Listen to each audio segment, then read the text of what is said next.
Captive Kashmir by Aziz Beg. This is a Pliskin audiobook presentation. Dedication to the people of Kashmir who have found a great friend and fighter in Hussein Shahid Suhrawardi. Forward. In the course of their 100-year rule, 1846 to 1946, out of the 28 prime ministers appointed by Dogra Hindu rulers of Kashmir, not one was Muslim. In the independent India of Mr. Nehru, of the 129 successful candidates for the examination of the Indian National Defence Academy held in 1954, not one was Muslim. On the list of 88 successful candidates for the Indian Air Force examination held the same year, there was not a single Muslim. The demand of the Muslims of Kashmir and their brethren of British India for a separate homeland in the subcontinent was prompted by supreme considerations of self-preservation. We, the people of Kashmir, were, under alien Hindu rule, helots in our homeland. The Muslims in British India saw in the emerging forces of democracy the ultimate domination of the Hindu brute majority force. The secular India of Mr. Nehru has only justified those fears. The choice of Kashmir Muslims for alignment with Pakistan, and of Pakistan to serve and stay as haven of peace and progress for Muslims, stands vindicated by current facts, as our early decision to regain national sovereignty was motivated by forces of past history. Mr. Nehru's double talk may still deceive some well-meaning foreign observers, but to the Muslims of Kashmir, his invasion of our motherland was clearly a prelude to the conquest of Pakistan, the last step in the long-winded process of secularization he has been seeking so zealously to preach and equally laboriously to push forward. The game of intransigence suits Mr. Nehru. He holds the best part of Kashmir. It suits Russia, too. To Mr. Nehru, Kashmir offers strategic advantage over Pakistan. To communism, a divided Kashmir, opportunities for thriving. In this game of pressure tactics, Mr. Nehru keeps flirting with Russia and blackmailing the Western powers. The witch's cauldron thus keeps boiling in Kashmir because it seemingly suits everybody, but few realize that it does not suit the people of Kashmir, and that it may boil over, as few indeed realize the potential of the rage of a long-suppressed and oft-cheated people. We stopped fighting on UN promise of a free and fair plebiscite. We were confident of our ultimate victory in the field. We had crossed swords with Indian troops, and we knew their armament made little improvement on their fighting qualities. We were winning the battle when we were called upon to rely on peace instead of arms. When we voted for peace, we were voting for United Nations. It is now 9 years that we have waited for that body to make a move to implement its word, to honor its own charter. In my capacity as president of the Azad Jammu and Kashmir government, I visited the states twice. There I had the honor of meeting with representatives of the West at the UN headquarters. On both occasions, I returned heartily strengthened in the belief that the democracies were alive to the legitimate aspirations of the downtrodden masses of unhappy Kashmir. I brought to my people a message of fervent hope. They have been hoping all these years, but hoping against hope. We know we are numerically weak. We know our resources are limited. Under the Dogra regime, a Kashmiri knew not what to choose, life or death. Now, under the shadow of Mr. Nehru's guns, we know that life is worse than death. The choice is therefore easy, it is clear. But will not the world powers search their conscience and muster courage to call off the bluff of Mr. Nehru? The United States of America has assumed a great responsibility today. It leads the forces of the free world. It owes us, as it owes to itself, the responsibility to save peace in the heart of Asia. If over the Suez issue, the U.S. could move the General Assembly to offend Britain and France, its firm allies, it can certainly afford to recommend action against India, a doubtful friend. The case of Kashmir is simple. The people of Kashmir wish to accede to Pakistan. The Maharaja wanted to align with India. The Maharaja resorted to mass massacres. The people revolted and dethroned him. The Maharaja appealed to India for military aid. Mr. Nehru sent in his troops. Later, the fighting developed into Indo-Pakistan War and was stopped at UN intervention. A plebiscite was agreed upon. Following overall demilitarization, Indian refusal to vacate aggression is absurd. Its objections are extraneous to the agreement and irrelevant to the issue which, in plain words, is determination of the will of the people in an atmosphere free from pressure. This is easy to achieve. If a UN force could replace the Anglo-French armed forces in the Sinai and the Suez zone, There is no reason why it cannot replace Indian and Pakistan armies in Kashmir.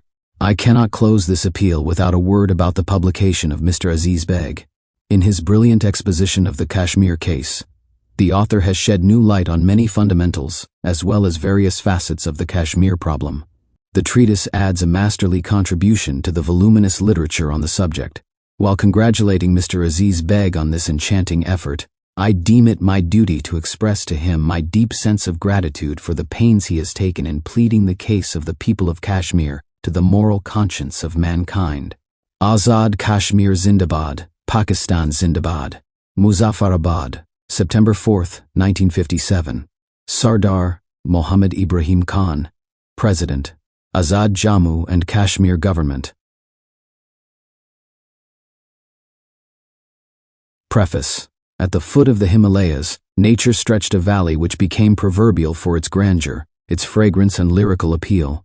It has always been a sort of dreamland, and Greenland, for poets who have used the sweetest and strangest epithets to describe its scenic beauty and natural richness. Chroniclers, historians, and travelers called it a fairyland, and used the most powerful phrases to describe its scented saffron fields and smiling flower beds, its expansive meadows and beautiful cascades, its tempting slopes and enchanting orchards, its serpentining streams and gorgeous rivers, its lovely lakes and ice-cold springs, its mighty mountains and silvery peaks. But alas, today, this captivating land is a captive land. Its capital town, Srinagar, described years ago by Nehru as a fairy city of dreamlike beauty, has become today a slave city of dreamlike horror. In the following pages is a simple story of the betrayed and enslaved people of Kashmir. They are being ruled against their will. They have not been given a fair democratic chance to determine their political future. They were promised a plebiscite. Pakistan insists on it. The Security Council is committed to it. The world press demands it, but Nehru does not want it. As this book will serve to show, India's emphatic no to every plebiscite proposal represents a complete volte-face of. Her initial agreement to any democratic arrangement suggested to elicit the popular vote of the people of Jammu and Kashmir on the question of accession. Nehru has striven hard to answer this charge of betrayal, but his explanations explain nothing. His defense serves only to defend his intransigence, and his arguments show how unceremoniously he has divorced sanity and married vanity. The first 3 chapters arc a kind of pathetic prologue to the dismal Kashmir drama, the act or accession, the exchange of fire, and the United Nations' futile bid to find and force a solution on the contending parties. The real issue was plebiscite. The 4th chapter presents the ever-widening gulf between India's promises and performance. Is Nehru scared? Or has he anything to declare in his defense? Or has he just changed his mind? The next 3 chapters go deeper into the subject, as they examine and expose Nehru's 3 bugbears. The 8th chapter is a brief dissertation on the character of the Nehru-sponsored Constituent Assembly, which formally ratified Kashmir's accession to India. As a corollary, it relates the tragic tale of happenings inside Kashmir, despite Nehru's desperate directives to purchase people's loyalty at any cost. And finally, the epilogue, which is perhaps more in the nature of an epitaph on the tomb of Kashmir. The first part of the appendices contains some excerpts from world press, which should serve as a mental aid to the unwary anxious to know Nehru better. Next come 2 historic letters of Sheikh Abdullah, the first Prime Minister of Kashmir after partition, who was arrested without a charge and jailed without a trial. Even a cursory look at the last part of the appendices would show the interdependence of Pakistan and Kashmir, the 2 natural neighbors, the 2 inseparable limbs of a body. I must confess that this book has been rather hurriedly written. I was anxious that the book should be ready before the Security Council resumed discussion on the Kashmir issue, and should be available to all those who are vitally interested in the dispute during the current session of the UN General Assembly. In fact, the book has largely been written for our foreign friends, who have lent us their full moral support during the last 8 years. During my recent tour of the United States, Europe, and Middle East, I felt that there were certain aspects of the Kashmir situation which had not been adequately appraised and appreciated. This book is my humble attempt to present the Kashmir case as clearly and concisely as possible, and to relate a fair, factual story of a dispute whose moral content, legal facets, and political implications are often misrepresented by Indian publicists abroad. I have tried to give an accurate and authoritative account of the Kashmir crisis, but it is for others to judge whether I have succeeded in making any contribution to the swelling literature on the subject. With these preliminary remarks, let me invite the reader to have a look at the book. Acknowledgements. I am profoundly grateful to Mr. Din Muhammad, Advisor, Kashmir Affairs, for the invaluable help he has given me in sifting, scrutinizing, and placing at my disposal all the source material on the subject. I would equally like to express my sincerest thanks to Sardar Muhammad Ibrahim Khan, President, Azad Kashmir, who wrote the foreword to the book when half the manuscript was in the press. For his friendly advice and assistance, Mr. Aftab Ahmad Khan, Principal Private Secretary to the Prime Minister, deserves my special gratitude. I am also indebted to Mr. Majid Malik, Principal Information Officer, Government of Pakistan, and the Ministry of Kashmir Affairs, for their sympathetic cooperation and encouragement. I must acknowledge my thanks to Syed Abdus Subhan for typing the manuscript in record time, to Mr. G. Asghar of Pakistan Herald Press for printing it in less than a fortnight, and to Mr. M. H. Saeed, who did a lot of running about to ensure good get-up and production of the book. Finally, I am grateful to myself for producing this book in about 50 working hours, revising it in one night-long sitting, and going through the proofs hardly a day before the printing was scheduled to begin. September 1957. Aziz Beg, a man called Nehru. After the Security Council's last debate on Kashmir, newspapers throughout the world have made a collective confession. They admit that circumstances forced them to a discovery of India's Nehru. Forgetting his past appellations, they have found and used new epithets which have a strange synonymic resonance about them. They have called Nehru a fraud, a thug, a hypocrite, a Brutus, a cheat, a Pharisee, a Machiavelli, a cynic, an opportunist, an imperialist, a colonialist, a liar, a blackmailer, a wrongdoer, a robber, a defaulter, an offender, an aggressor, a sinner, a bluffer, a pretender, an impostor, a grabber, etc., etc. No wonder Mr. Nehru is very, very angry. Chapter 1. The Dogra does it. It is a land on which God had showered his blessings in the making, where the earth is good and can he made to grow. Much food, yet many of its people are near starvation.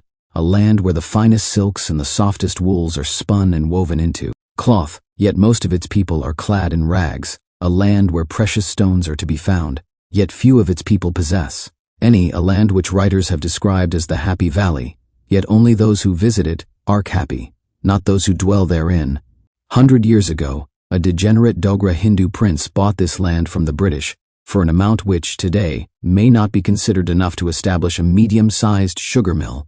The paltry price he paid made him the master of 84,471 miles and possessor of all the mountains and rivers and lakes and gardens and forests and 4 million men, women, and children in this kingdom of Kashmir. This was the beginning of the most tyrannical despotism the world has known in recent history. The subjects of the Maharaja paid such dues and taxes that broke their back. They suffered hardships that bracketed them with beasts. They faced poverty which grinded them into dust. They saw persecution which made them fear freedom itself. They knew not what a wholesome meal is like, what a decent garment is, and what a house means. Hounded for 100 years, they breathed in bondage and measured the miseries of their existence, with not even a chance to know the good things of life. In their human breasts, even hope did not spring, as they actually began to believe that they were eternally condemned and destined to lead a life of suffering and serfdom. Living in the shadow of tyranny and terror, their life became an unending cycle of tears and fears. What made the situation infinitely more poignant was that there was appalling discrimination against Muslims, who constituted 77% of the population. The highest offices in the state were held by the Maharaja's own kinsmen. A Muslim has never been the prime minister of the state, and out of 13 there was only one Muslim battalion in the state army. No Muslim could carry firearms without a license, and cow slaughter was a capital offense. No Hindu could become a Muslim without losing all his landed property. And yet, the starved and strangulated Muslim masses contributed 50 rupees year after year for the maintenance of the Maharaja's fabulous court. The first flickers of hope appeared on the day Pakistan came into being as a sovereign country of 80 million Muslims, with whom the people of Kashmir were indissolubly bound by ties of culture, kinship, and religion. The birth of Pakistan was the birth of a new hope in the heart of these people. Pakistan Day was celebrated with great éclat and enthusiasm throughout the state. They thought that a free Kashmir was born as an integral part of free Pakistan. But the ruling scion of the Dogra family wanted to provide his own prologue to the drama that turned out to be a well-laid anti-Pakistan plot. He had been clamoring for friendly assistance to save his state from the invaders. What he was really maneuvering was accession to India, which was offered on October 26. But it was not only a dangerous decision, it was a cold-blooded conspiracy to create a situation which should clear the decks for India's annexation of Kashmir. According to the Indian Independence Act, paramountcy of His Majesty's government over the Indian princely states was to lapse on August 15, 1947, when the subcontinent was partitioned and two sovereign states came into being. The states were given the option to accede to India or Pakistan. But, this legal aspect apart, Lord Mountbatten, the last British Viceroy and Governor-General of India, advised the rulers of the states to decide the accession issue. After duly considering the geographical location of their states, the communal composition of their population, economic and allied factors, and the wishes of their people. Thus, it was expected that Kashmir would naturally and automatically accede to Pakistan, not only because the people and political parties in the state supported this accession, but it was thought that any other action would be an invitation to disaster. All factors were in favor of accession to Pakistan, but the Maharaja behaved and acted differently. He ignored geographical considerations, disregarded the communal character of the population, spurned the wishes of his people, and forgot all the natural factors that made Kashmir and West Pakistan an indivisible economic unit. The Maharaja was playing with fire. He was told by Lord Mountbatten to accede in time, that is, before August 15th. But he began to mark time, prolong the matter, and did not even take the risk of discussing the question with those who might persuade him to let his state accede to Pakistan. Lord Mountbatten visited Kashmir in the third week of June, and, as the chronicler of his mission puts it, when he got there, he found the Maharaja politically very elusive, and the only conversations that took place were during their various car drives together. Mountbatten on these occasions urged him and his Prime Minister Pandit Lal not to make any declaration of independence, but to find out in one way or another the will of the people of Kashmir as soon as possible, and to announce their intention by 14th of August, to send representatives accordingly to one constituent assembly or the other. He told them that the newly created States Department of India was prepared to give an assurance that if Kashmir went to Pakistan, this would not be regarded as an unfriendly act by the government of India. He went on to stress the dangerous situation in which Kashmir would find itself if it lacked the support of one of the two dominions by the date of the transfer of power. His intention was to give this advice privately to the Maharaja alone, and then to repeat it in the presence of his Prime Minister with George Abel, private secretary to the Viceroy, and the resident, Colonel Webb, in attendance, at a small meeting where minutes could be kept. The Maharaja suggested that the meeting should take place on the last day of the visit, to which Mountbatten agreed, feeling that this would allow him the maximum chance to make up his mind. But when the time came, the Maharaja sent a message that he was in bed with colic and would be unable to attend the meeting. It seems that this is his usual illness when he wishes to avoid difficult discussions. There are at least 5 reasons to believe that he avoided discussion because from the very beginning, he had no intention of acceding to Pakistan and, what is more, the Indian leaders knew it and encouraged him to play this perilous game of procrastination. 1. Instead of acceding immediately to Pakistan, he concluded a standstill agreement with it. It was a lure to serve the purpose of a lull, to create a false sense of security among the Muslims, who were made to believe that the agreement was the first step towards Kashmir's ultimate accession to Pakistan. 2. Meanwhile, the Maharaja acquired the services of RSS gangs and other militant Hindu and Sikh groups to comb the state of all pro-Pakistan elements before he announced accession to India. 3. During this period, Gandhi and other Congress leaders visited Srinagar and met the Maharaja. These mysterious moves later confirmed Pakistan's suspicions that there were no gentlemanly negotiations to decide what was right and proper to do in the circumstances, but that the stage was being set for a shady bargain with the Hindu Congress leaders to be announced at the appropriate psychological moment. 4.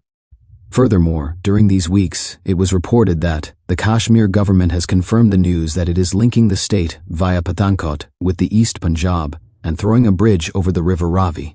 The work is already proceeding at top speed. Temporary arrangements, are also underway to make it possible for vehicles and other transport to cross the Ravi. In short, every effort is being made to render the state independent of the two existing arteries of communications that link Kashmir with the outside world. Both of these run through Pakistan. 5. The indecent haste with which the government of India accepted the accession offer conclusively proved their complicity in this premeditated plan. The Indian National Congress had always held the view that on the lapse of paramountcy sovereign rights in Indian states should revert to the people, and it was for this reason that they opposed Junagadh's accession to Pakistan. All these facts were revealed not only by the reports that reached Pakistan during those momentous months, but by the dispatches sent by foreign correspondents to their newspapers. It is often asked why and how Lord Mountbatten accepted the responsibility for Kashmir's accession to India, in spite of his known views on the subject. Why, for example, it is asked, did he advise that Indian military assistance to the Maharaja must be covered by the legal technicality of accession? How could he have reasoned that it would be illegal for Kashmir, which was at the time of invasion technically an independent country, to ask for military help from India without preceding the request by accession? He must have assumed that the Pakistan government would refuse in any case to recognize the legality of such accession brought about without prior determination of the will of the Kashmiri people. He must have known that if war over this issue were to develop between these two dominions, it would not be on the basis of the legality of such a method of accession, but rather over the fact itself. Why was there at this point no appeal made to the United Nations from either the technically independent government of Kashmir or from Delhi? The record reveals no hint that such a possibility was even mentioned. But finally, it is most difficult to understand why no one, particularly Mountbatten, advanced the most obvious idea, that of immediately getting into contact with the Karachi government for consultation. While we leave these debatable points to be settled by future historians, the fact remains that the Maharaja's act of accession to India was the beginning of a battle that continues to rage up to this day and shall continue till the dawn of the day when the people of Kashmir awaken to find themselves free.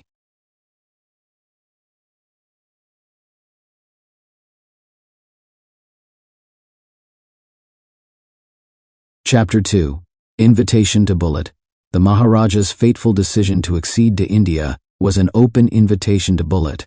Though even before he took this action, his intentions were known, and the people had risen in revolt and formed a free government of their own. But his formal and fraudulent offer of accession to India was a signal for a popular upheaval, the start of a mighty freedom movement under the dynamic leadership of Sardar Muhammad Ibrahim Khan. It was the culmination of a struggle that began many years ago, but gained strength and intensity when the Jammu and Kashmir Muslim Conference was formed in 1931. But the shouldering embers burst into a flame of rebellion when the British quit the subcontinent and India and Pakistan were born as two independent states.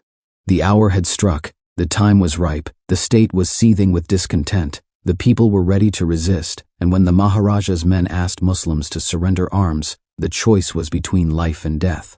The Kashmiri veterans and ex-servicemen of the Second World War became the spearhead of the struggle, and small resistance groups began to grow everywhere. The Maharaja was alarmed by the reports of civil disobedience in Poonch and the complete rout of the Dogra troops in Mirpur, Muzaffarabad, and Bagh. With the arrival of tribal warriors and Punjab volunteers, the Azad forces were reinforced, and it became an all-out fight. The panicky Maharaja flew from Srinagar and took shelter in Jammu. But as the movement gained momentum, more and more Muslims were either massacred or driven to Pakistan borders. According to the Kashmir Muslims Association, the Muslim personnel of the state military and police were either disarmed or arrested. Several high officials were dismissed and hundreds of political workers were put behind the bars. In Baramulla and Rampur, many people were shot dead on the suspicion that they were welcoming the armies of liberation. A reign of terror had been unleashed against the Muslims who were being killed by the Sikhs, Hindus, and state troops supported by RSS brigands who had come to Kashmir for this specific purpose. And here is a factual report jointly submitted by two foreigners who visited the subcontinent and were commissioned for this purpose by the governments of India and Pakistan. On the morning of November 5, it was announced by beat of drum in Jammu city, in the name of His Highness the Maharaja, that all Muslims must immediately leave the state, and that, in fact, Pakistan had asked for them. They were instructed to assemble at the parade ground in Jammu. Conducted from there to the police lines, they were searched, Deprived of most of their belongings and loaded on motor lorry convoys, they were told they would be sent to Suchetgarh, but instead the convoys took the Kathua road and halted at Mawa, where the passengers were told to get down. At Mawa, the lorry drivers, who were Sikhs and armed to the teeth, removed all the young women from the convoys and began to attack the remainder. The Kashmir state troops looked on indifferently, while the mobs of Sikhs and Hindus were killing the Muslims. Out of the 4,000 Muslims who had left Jammu, only 900 managed to reach Sialkot in Pakistan. A convoy of 70 trucks, containing most of the respectable Muslim families of Jammu city, left for Suchetgarh on November 6. A few miles out of the city, the trucks were halted and were attacked by armed jathas of Sikhs and state troops and volunteers of the Rashtriya Swayam Sewak Sangh. During the beginning of October 1947, about 14,000 Muslims living in Samba were besieged by armed Hindus and Sikhs, who cut off the rations and water supply of the villages. On October 23, Samba village was visited by His Highness the Maharaja himself, and almost immediately after his visit, all the Muslim women in the village were taken away by state troops, and the men were slaughtered with the exception of 15 survivors who escaped to Sialkot. About 8,000 Muslims assembled at the Bulla tank near Kathua on October 20th, after their request for protection had been ignored by the sub-divisional magistrate of Kathua. After marching 3 miles towards the Pakistan border, they were encircled by Dogra troops and armed Sikh civilians, and all of them were slaughtered with the exception of 40 persons who managed to escape to Sialkot. On the instructions of the state government, about 25,000 Muslims from Miran Sahib area collected at Mawagan to be evacuated to Pakistan. But as they were doing so, their women and all their personal belongings were taken away from them by Dogra troops, and the rest made to stand in a line, whereupon they were riddled with machine gun bullets. Only 100 of them escaped, hiding in maize fields. As this communal carnage was on, Quaid Azam Jinnah, Governor General of Pakistan, suggested 3 steps to effect a peaceful settlement of the dispute. At a meeting with Lord Mountbatten on November 1st, 1. To put an immediate stop to fighting, the 2 governors-general should be authorized and vested with full powers by both Dominion governments to issue a proclamation forthwith giving 48 hours notice to the 2 opposing forces to cease fire. We have no control over the forces of the Provisional Azad Government of Kashmir or the tribesmen engaged in the fighting, but we will warn them, in the clearest terms, that if they do not obey the order to cease fire immediately, the forces of both dominions will make war on them. 2. Both the forces of Indian Dominion and the tribesmen to withdraw simultaneously and with the utmost expedition from Jammu and Kashmir state territory. 3. With the sanction of the 2 Dominion governments, the 2 governors-general to be given full powers to restore peace, undertake the administration of Jammu and Kashmir state, and arrange for a plebiscite without delay under their joint control and supervision. It is not known for what reasons Lord Mountbatten expressed his inability to accept the proposal. 2 weeks later, the Pakistan Prime Minister said in a press statement, "The fundamental principle of the Charter of the United Nations is to prevent might prevailing over right. The whole dispute should therefore be brought before the bar of international opinion. We are ready to request the United Nations Organization immediately to appoint its representative in the Jammu and Kashmir state in order to put a stop to fighting and to the repression of Muslims in the state, to arrange the program of withdrawal of outside forces, set up an impartial administration in the state until a plebiscite is held, and conduct the plebiscite under its direction and control for the purpose of ascertaining the free and unfettered will of the people of the state on the question of accession." It was a straight offer, but Nehru's reply was a rigmarole which led nowhere. Thus, there was no end to bloodshed, and Muslim refugees continued to pour into Pakistan. But, in April 1948, there was a sudden shift in the scene when the Indian troops began a blitzkrieg with the avowed object of destroying all opposition and make the occupation of the state an accomplished fact. It was a serious situation when they were within striking distance of the Jhelum Canal headworks, so perilously near the Pakistan border. Thus, in May 1948, the Pakistan troops entered the Azad Kashmir territory as a purely defensive measure to ward off any possible Indian inroads into Pakistan. It was 5 months after India had moved the Security Council for immediate action in Kashmir. But the fighting continued up to January 1, 1949, when the Security Council arranged a ceasefire which was welcomed by India and accepted by Pakistan on the express condition that it would be followed by demilitarization and plebiscite. Chapter 3. Enter United Nations. India was so sure of the legal validity of the Maharaja's atrocious act of accession that, on January 1, 1948, she referred the matter to the Security Council as a complainant. On Maharaja's frantic requests, it was said, India agreed to accept accession, but circumstances compelled Nehru to declare that the fate of Kashmir is ultimately to be decided by the people. That pledge we have given not only to the people of Kashmir, but to the world. We will not and cannot back out of it. But in Nehru's case, time did not prove a healer or a corrector. The 9 weeks that passed between the accession and reference to the Security Council changed the basic attitude of India's Prime Minister towards a dispute which had engulfed the whole valley in a bloody civil war. With the advent of winter, the fighting slowed down, and Nehru began to dream of India's permanent occupation of Kashmir. With a pose of injured innocence, Nehru knocked at the door of Security Council like the victim of a bad burglary, going to the police station to lodge a complaint.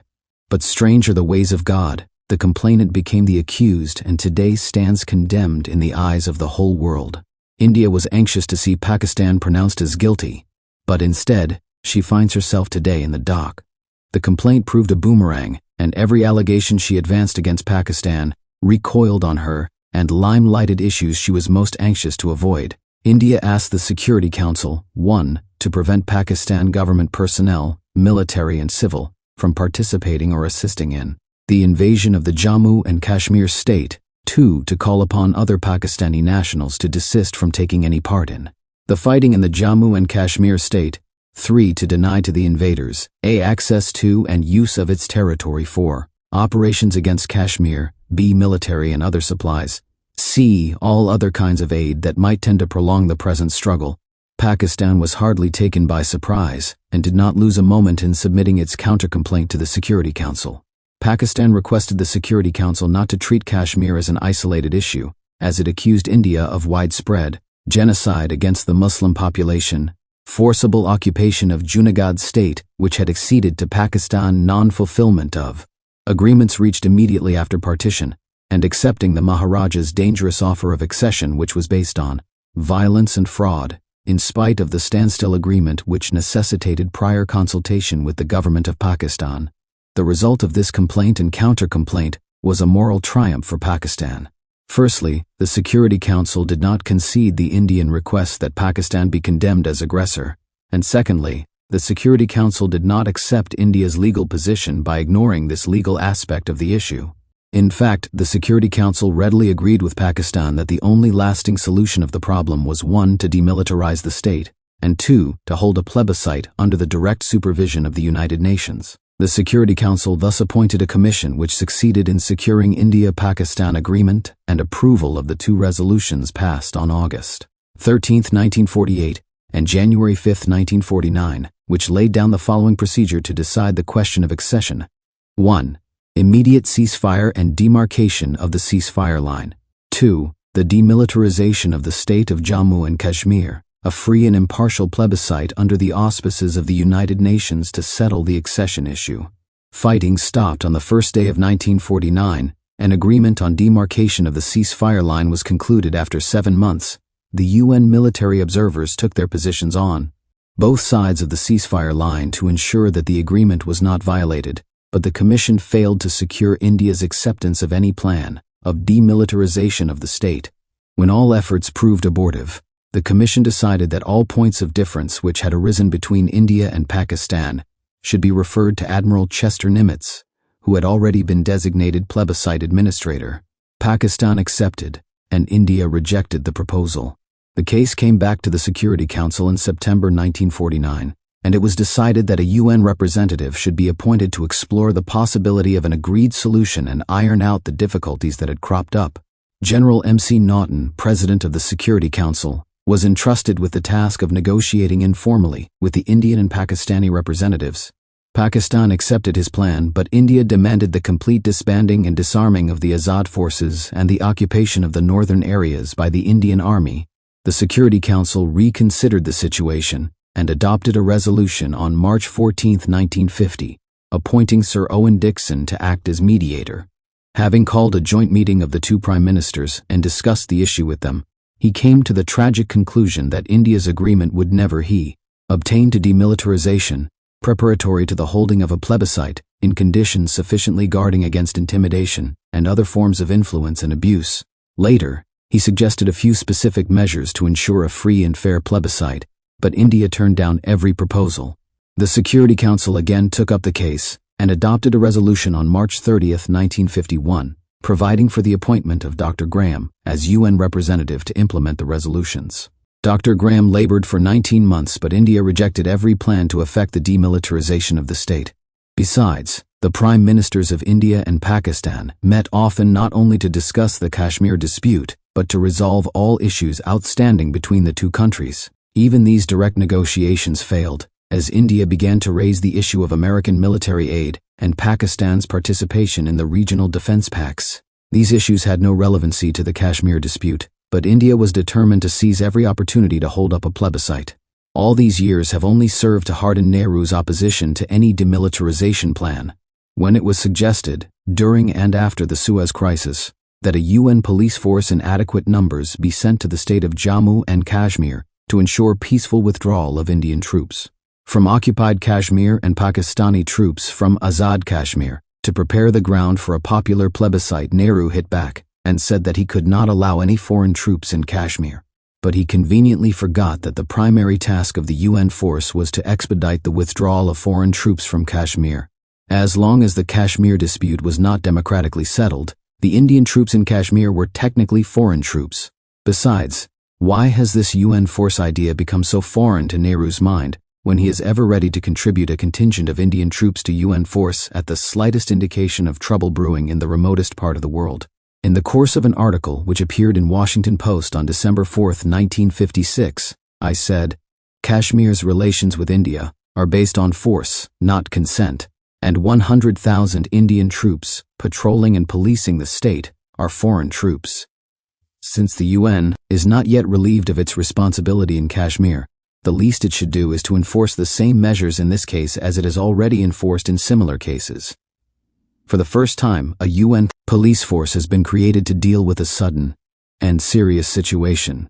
If, within 8 days of the Middle East crisis, a United Nations police force could be ready to be sent to Egypt to ensure peaceful withdrawal of foreign troops from this country, why not a UN police force for Kashmir to clear the valley of all foreign troops and prepare the ground for a popular plebiscite, when the dispute has been on the Security Council agenda for 8 years? The prerequisites of this plan should be 1. Sending a UN police force to the state, or Jammu and Kashmir, including Azad Kashmir. 2. Withdrawing Indian troops from occupied Kashmir and Pakistani troops from Azad Kashmir within 10 days of the arrival of the UN police force. 3. Dissolving the present Ministry of Occupied Kashmir and installing a caretaker government run by the permanent members of the civil service. These officials will be responsible for maintaining law and order with the help of the UN and local police forces. 4. Releasing all political prisoners. 5. Giving a fair chance to both India and Pakistan during the preparatory period of, say, 3 months to canvass support for Kashmir's accession to either country through press, platform, and pulpit. 6. Appointing a plebiscite administrator who should conduct a plebiscite with the help of United Nations experts and supervisors, both India and Pakistan, acting as passive observers. In a statement to the Security Council on January 16, 1957, Pakistan's foreign minister made a similar suggestion, which was embodied in a resolution vetoed by the Soviet Union. Thus, the Security Council adopted yet another resolution on February 21, 1957, and appointed VET, another mediator, to confer with the governments of India and Pakistan on the unresolved questions relating to demilitarization and plebiscite. Mr. Gunnar Jarring, the Swedish representative on the Security Council, who was appointed for this purpose, visited the subcontinent during the spring and submitted his report on April 29, 1937. To say the least, the Jarring report is a labored but futile attempt to placate India and satisfy Nehru's vanity. There is little doubt that he made the sincerest efforts to find a solution, but the pity is that he perhaps unwittingly encouraged India to initiate discussion on issues which ISIS predecessors thought had been settled. Firstly, he unnecessarily tried to emphasize the Indian view that was incumbent on the Security Council to express itself on the question of aggression and equally incumbent on Pakistan to vacate the aggression. Similarly, he states that he could not fail to take note of the concern expressed in connection with the changing political, economic, and strategic factors surrounding the whole issue of the Kashmir question, together with the changing pattern of power relations in West and South Asia. It was perhaps a little too late for Mr. Jaring to raise the issue of aggression as, in spite of India's repeated requests, the Security Council never took any note of it. The question of changed and changing balance of force in this part of the world has nothing to do with the settlement of the Kashmir dispute. Secondly, he has needlessly tried to project the Indian view that Sections B and E of Part I of the Council Resolution of August 13, 1948, had not been implemented by the government of Pakistan. But it is easily forgotten that Paragraph B of Part 1 of this resolution merely prohibited the augmentation of the military potential of the forces under the control of the respective governments in the state of Jammu and Kashmir. It could not possibly object to any steps the two governments might take in modernizing their army and improving their armament positions. In this connection, it is pertinent to note that Dr. Graham had clearly stated in paragraph 32 of his third report that the present number of armed forces on the Pakistan side of the ceasefire line was estimated to be less than 50% of the number of such forces on January 1, 1949, the day ceasefire became effective. Besides, the United Nations military observers never raised any such objections against Pakistan. Section E of Part 1 of this resolution exhorts the two governments to create an atmosphere favorable to the promotion of further negotiations. It is such a nebulous charge that Pakistan could easily cite numerous instances to prove that India had done her worst to spoil the atmosphere necessary for fruitful negotiations by sabotaging every move to resolve the Kashmir dispute by peaceful and democratic means. Thirdly, Mr. Jaring wants the Security Council to be aware of the fact that the implementation of international agreements of an ad hoc character, which has not been achieved fairly speedily, may become progressively more difficult, because the situation with which they were to cope has tended to change. It is substantially repetition of the first point, but it is strange how he can entertain for a moment the idea that international agreements which are recorded words of honor are ever affected unless so limited by lapse of time or change of circumstances. The resolutions of August 18, 1948 and January 5, 1949 were perhaps ad hoc in the sense that they were adopted to meet a particular situation, but the disputants had taken definite action, which could not have been taken without a prior mutual agreement. Fourthly, Mr. Jaring suggested the method of arbitration, which Pakistan accepted as a gesture of goodwill and cooperation, but India rejected, because such procedure would be inconsistent with the sovereignty of Jammu and Kashmir and the rights and obligations of the Union of India in respect of this territory, and might be interpreted as indicating that Pakistan had locus standi in the question. It is hardly possible to imagine a more absurd objection, as it was India that impleaded Pakistan before the Security Council. It was her Prime Minister who discussed the dispute with the Pakistan Prime Minister, and it was agreed that a plebiscite he held to determine whether the state should accede to India or to Pakistan. Thus, the history of the United Nations intervention in the Kashmir dispute is a story of concessions to Indian intransigence. The Security Council and the four mediators always realized that plebiscite was the ultimate objective, but perhaps they did not appreciate that Nehru's diplomacy was directed to ensure that a plebiscite should never be held. In spite of his unequivocal statements and solemn assurances to the Security Council, to its mediators, to Pakistan, and to the world that the final disposition of the disputed valley would be decided in accordance with the wishes of the people, Nehru's game has been to make the chances of a plebiscite remote and remoter.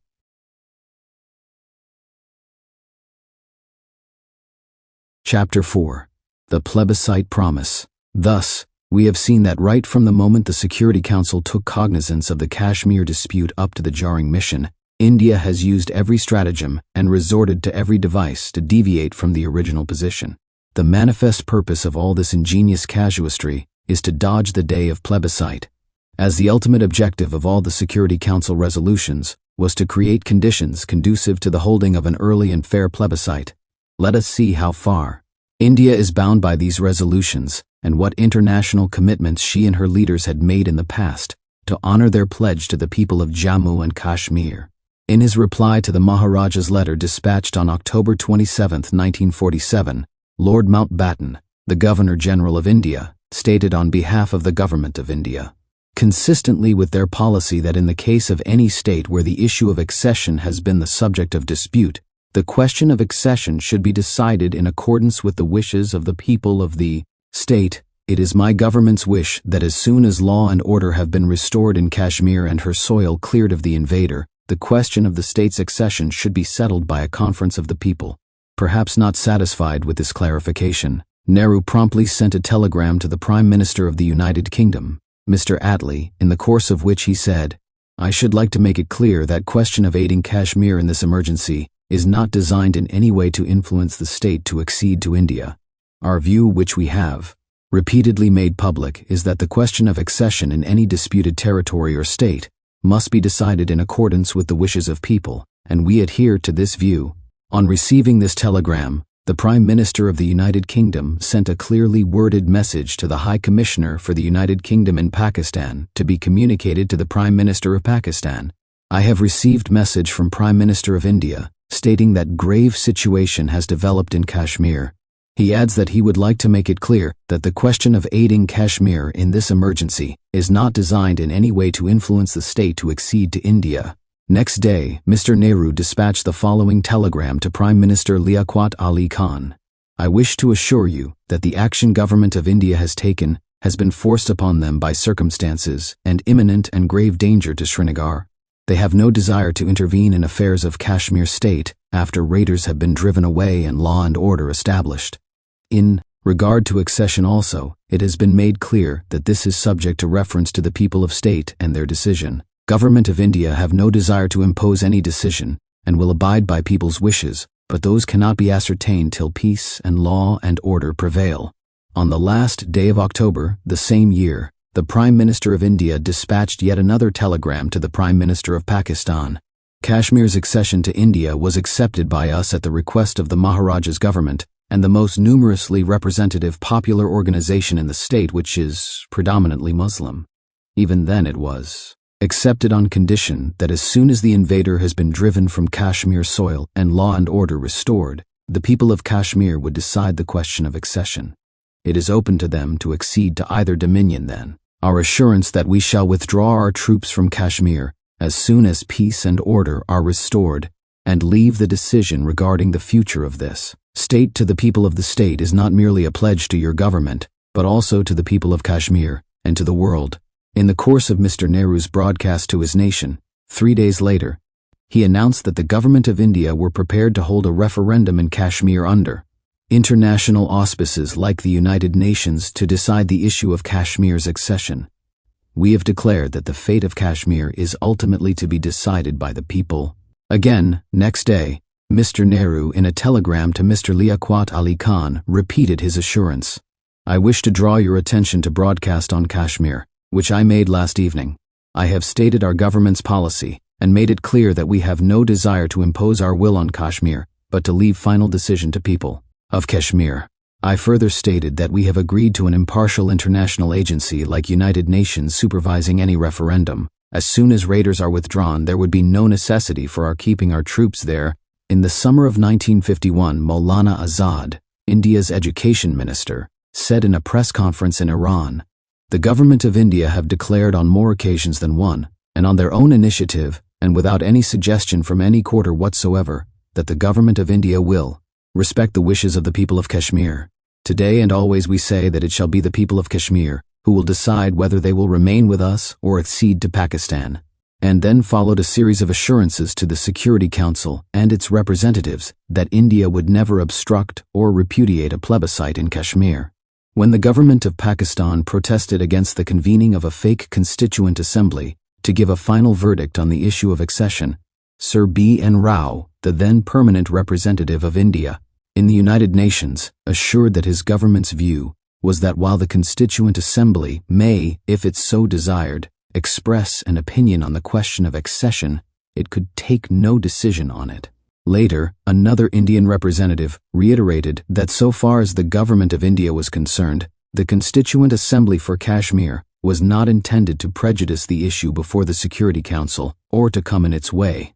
Believing these statements, the Security Council passed a resolution on March 30, 1951, that the convening of a Constituent Assembly recommended by the General Council of the All Jammu and Kashmir Conference, and any action that Assembly might attempt to take to determine the future shape and affiliations of the entire state or any part thereof, would not constitute a disposition of the state in accordance with the above principle. In a broadcast from All India Radio, on September 8, 1951, Begum Aizaz Rasul, member, Legislative Council, Uttar Pradesh, said, "There is some confusion in some quarters that elections to the Constituent Assembly in Kashmir are a step to forestall the issue of a free plebiscite. This is a totally misguided and mistaken view of things. As our Prime Minister, Shri Jawaharlal Nehru, has himself announced in Parliament, the present Constituent Assembly in Kashmir is being set up as a legislative machinery to secure better administration of the state. It has nothing to do with the big and final constitutional issues relating to the state's future and the representation of the people on the question of accession." On August 20, 1953, the following press communiqué was issued in New Delhi by the Prime Ministers of India and Pakistan. The Kashmir dispute was especially discussed at some length. It was their firm opinion that this should be settled in accordance with the wishes of the people of that state, with a view to promoting their well-being and causing the least disturbance to the life of the people of the state. The most feasible methods of ascertaining the wishes of the people was by fair and impartial plebiscite. Such a plebiscite had been proposed and agreed to some years ago. Progress, however, could not be made because of lack of agreement in regard to certain preliminary issues. The Prime Ministers agreed that these preliminary issues should be considered by them directly in order to arrive at agreements in regard to this. These agreements would have to be given effect to, and the next step would be the appointment of a plebiscite administrator. What is more, Nehru went to the extent of fixing a deadline and agreed that the plebiscite administrator should be appointed by the end of April 1954. There is no tragedy more stark than to find India reversing her clear stand on the question of plebiscite, in spite of all the categorical declarations, official statements, and telegraphic assurances that the future of Jammu and Kashmir shall be decided through the democratic method of a plebiscite conducted under UN auspices. Casting aside all his solemnly spoken words, Mr. Nehru now says that Kashmir belongs to India legally and in fact. If possession is 9/10 of law, Kashmir is legally a part of India because Nehru holds it in fact that well. Warned filibuster Menon uttered 80,000 words and spoke for 9 hours just to inform the members of the Security Council that Kashmir had become a part of India. Even President Prasad of India has declared that the state of Jammu and Kashmir became a part of India on October 27, 1947, when the government of India accepted the offer of accession made by the then ruler of the state. Could there be a more brazen-faced breach of faith? Could there be a more defiant attitude towards the forces of democracy? In spite of changed and changing circumstances, India had always recognized the right of the people of Jammu and Kashmir to decide the accession issue as soon as peace and order prevailed in the state. If there is today peace and order in the state, let us hold a plebiscite. If there is no peace and order, 10 years after the state's so-called accession to India, Nehru's has no business to be there, and the only way is plebiscite. Why has India buried her past commitments and challenged the very idea of plebiscite? What has she to say in defense of the new stand her leaders have taken?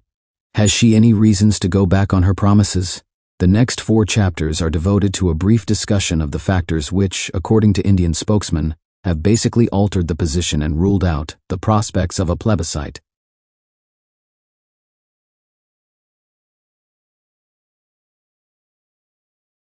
Chapter 5. The Aggression Bogey.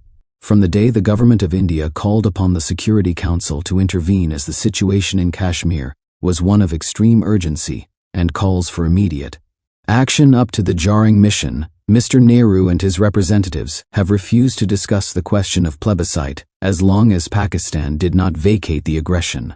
Pakistan must be declared an aggressor and invader. Pakistan must be branded as an intruder and a thief. Pakistan must be pronounced guilty before India could even consider the offer of a plebiscite. On January 1, 1948, India asked the Security Council to call upon Pakistan to put an end to the giving of such assistance, which is an act of aggression against India. On July 13, 1948, India's Bajpai told the members of the United Nations Commission that they attach the highest importance to the declaration of Pakistan's guilt. And Mr. Nehru demanded that Pakistan must be condemned, and Pakistan's perfidy and her part in despoiling Kashmir must be exposed. When Mr. Joseph Corbel, chairman of the United Nations Commission, asked Mr. Nehru if he was prepared to consider the idea of an unconditional ceasefire order, the Indian Prime Minister shouted, "How can you ask for something like that?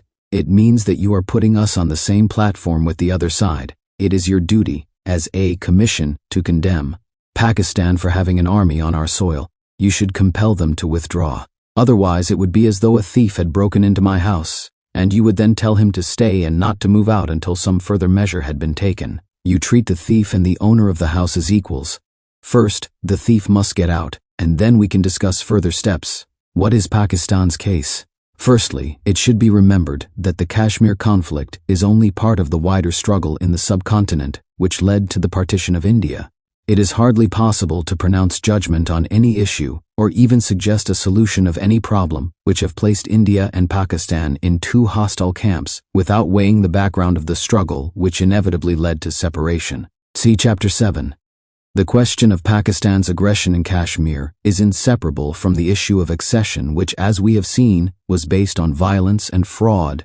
Secondly, in her complaint to the Security Council on January 1, 1948, India never mentioned the presence of any Pakistani troops in that part of Kashmir, which they claimed as the Indian territory. When the United Nations Commission for India and Pakistan reached the subcontinent, they were officially told by the government of Pakistan that 3 Pakistani brigades have entered Kashmir territory in self-defense, as it was feared that Indian army might invade their own territory. But it was made clear that, long before India moved the Security Council and Pakistani troops entered the state, the people of Jammu and Kashmir had successfully revolted against the then ruler and liberated that part of the state which is at present known as Azad Kashmir and northern areas, and these were the territories which, after the evacuation of the Pakistan troops, were not to be transferred to the Indian control. India even claims that part of Kashmir, which is now under the control of Azad Kashmir government, and also the northern areas which are today administered by Pakistan. The fact is that the people of both these areas had risen in revolt against the Maharaja and captured these territories, thus depriving the ruler of his sovereignty over these territories even before he offered accession to India. Thus, the day Maharaja acceded to India, he had lost his sovereignty over these territories, and he could not therefore accede that part of the state of which he was deprived. Secession consequent upon revolt is recognized by international law so long as the territory is not reconquered by the ruler. According to Oppenheim's well-known treatise on international law, revolt followed by secession is a mode of losing territory to which no mode of acquisition corresponds. But as history teaches, it has frequently been a cause of loss of territory. The question at what time a loss of territory through revolt is consummated cannot be answered once for all, since no hard and fast rule can be laid down regarding the time when a state which has broken off from another can be said to have established itself safely and permanently. It may well happen that, although such a seceded state has already been recognized by a third power, the mother country does not consider the territory to be lost and succeeds in reconquering it. In this case, the Azad Kashmir government had been established in the territories thus acquired, and so long as they were not reconquered, they could not be treated as part of the Kashmir occupied by India. Thus, there is no question of any aggression, as Pakistan troops never entered that part of the territory which is under the control of India. Thirdly, the best way to dispose of this charge of aggression would be to refer to the Security Council resolutions which Pakistan accepted and India rejected. The principal resolution on the subject was passed on August 13, 1948. As the preamble states, the Commission had given careful consideration to the points of view expressed by the representatives of India and Pakistan regarding the situation in the state of Jammu and Kashmir. This resolution was passed after the Commission had appreciated the points raised by the representatives of India and Pakistan. The members of the Commission were fully aware of the alleged charges leveled by India against Pakistan, and were fully conscious of the speeches delivered on the subject before the resolution was drafted. The resolution was passed after securing India's tacit agreement to its various clauses. India's representatives have never challenged the binding nature of this agreement. This resolution, as stated in the third paragraph of its preamble, was submitted to the governments of India and Pakistan in the form of a proposal and was divided into 3 parts. Part I was headed Ceasefire Order and was subdivided into 5 paragraphs numbered A, B, C, D, and E. Paragraph A provided for the issue of a ceasefire order by the respective high commands of the governments of India and Pakistan. Paragraph B stated that both the high commands of India and Pakistan forces would refrain from taking any measures that might augment the military potential of the forces under their control in the state of Jammu and Kashmir. Paragraph C required the commanders-in-chief of the forces of India and Pakistan to confer promptly regarding any necessary changes in the then dispositions which may facilitate the ceasefire. Paragraph D provided for the appointment by the Commission of Military Observers, and Paragraph E required both the governments to appeal to their respective peoples to assist in creating and maintaining an atmosphere favorable to the promotion of further negotiations. Part 2 was headed Truce Agreement. This part was again subdivided into 3 different sections marked A, B, and C. Section A consisted of 3 paragraphs marked 1, 2, and 3. Under Paragraph 1, the government of Pakistan was to withdraw its troops from the state. Under Paragraph 2, the government of Pakistan was to use its best endeavor to secure the withdrawal from the state of tribesmen and Pakistan nationals not normally resident therein, who had entered the state for the purpose of fighting. Paragraph 3 provided that the territory evacuated by the Pakistan troops will be administered by the local authorities under the surveillance of the Commission. Section B again comprised 3 paragraphs. Paragraph 1 stated that when the Commission notified the Government of India that the tribesmen and Pakistan nationals had withdrawn, thus terminating the situation occasioning the presence of Indian forces in the state, and further, that the Pakistan forces were being withdrawn from the state, the Government of India would begin to withdraw the bulk of their forces from that state in stages to be agreed upon with the Commission. Paragraph 2 permitted the Indian government to maintain within the lines existing at the time of ceasefire the minimum strength of its forces, which, in agreement with the Commission, are considered necessary to assist local authorities in the observance of law and order. This permission was to be effective pending the acceptance of the conditions for a final settlement of the situation in the state. Paragraph 3 required the Government of India to ensure that the government of the state would take all measures within their power to make it publicly known that peace, law, and order will be safeguarded, and that all human and political rights will be guaranteed.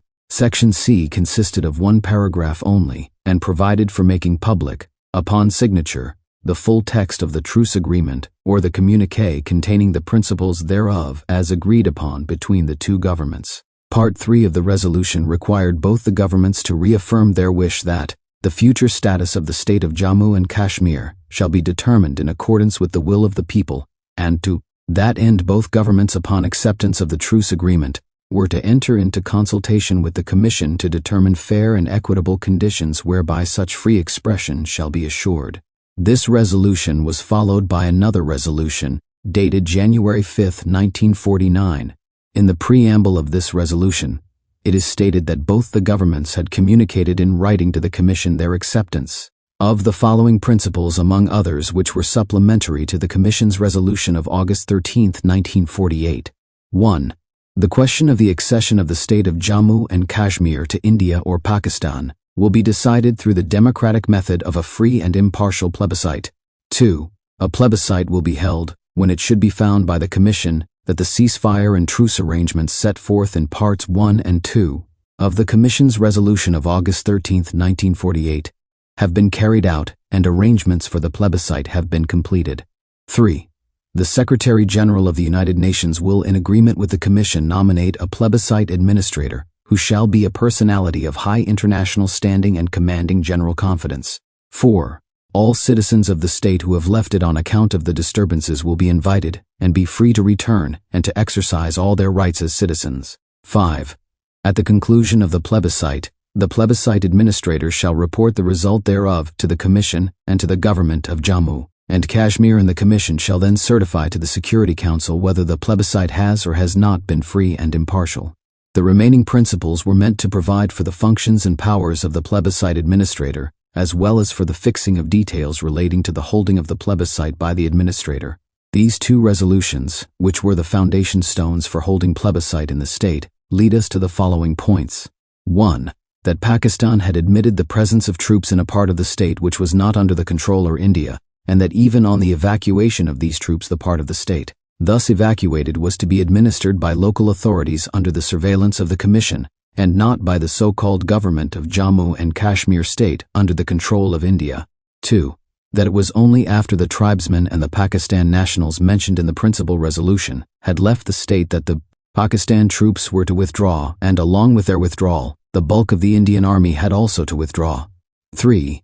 That the framers of the resolution had given due consideration to the charge of aggression leveled by India against Pakistan, and eventually formulated a scheme under which both the Pakistani and Indian troops were to withdraw wholly or partially from the territory respectively occupied by them.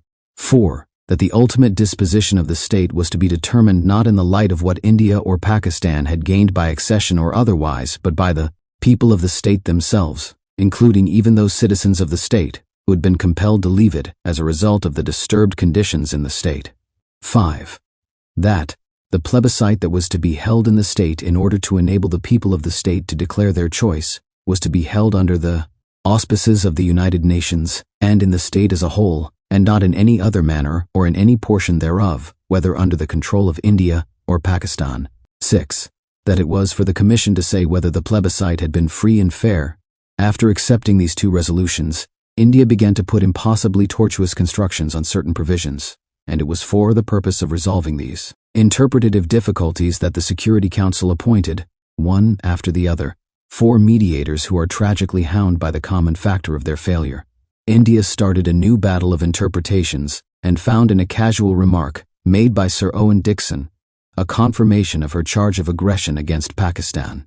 The relevant portion of Sir Owen Dixon's report, which was submitted to the Security Council on August 15, 1950, reads as follows. Upon a number of occasions in the course of the period beginning with the reference on January 1, 1948, of the Kashmir dispute to the Security Council, India had advanced not only the contention to which I have already referred, that Pakistan was an aggressor, but the further contention that this should be declared. The Prime Minister of India at an early stage of the meeting made the same contention, and he referred to it repeatedly during the conference. I took up the position first, that the Security Council had not made such a declaration. Secondly, that I had neither been commissioned to make, nor had I made any judicial investigation of the issue, but thirdly, that without going into the causes or reasons why it happened, which presumably formed part of the history of the subcontinent, I was prepared to adopt the view that when the frontier of the state of Jammu and Kashmir was crossed on, I believe October 20, 1947, by hostile elements, it was contrary to international law, and that when, in May 1948, as I believe, units of the regular Pakistan forces moved into the territory of the state, that too was inconsistent with international law. I therefore propose that the first step in demilitarization should consist in the withdrawal of the Pakistan regular forces commencing on a named day. After a significant number of days from the named day, other operations on each side of the ceasefire line should take place, and as far as practicable, concurrently. What number of days should be fixed as significant was a matter of detail for them to settle. The Prime Minister of Pakistan expressed strongly his dissent from the third of the 3 positions I took up, that is to say, the third of the positions stated above, but he expressed his readiness to accept, in compliance with my request, the proposition that as a first step in demilitarization, the withdrawal of the regular forces of the Pakistan Army should begin on a specified day, and that a significant number of days should elapse before the commencement of any operation involving forces on the Indian side of the ceasefire line.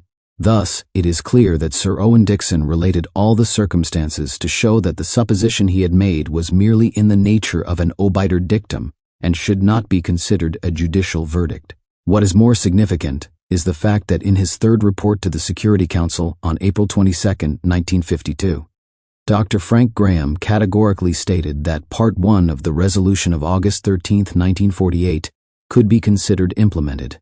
The initial task before the United Nations Commission for India and Pakistan was to stop hostilities.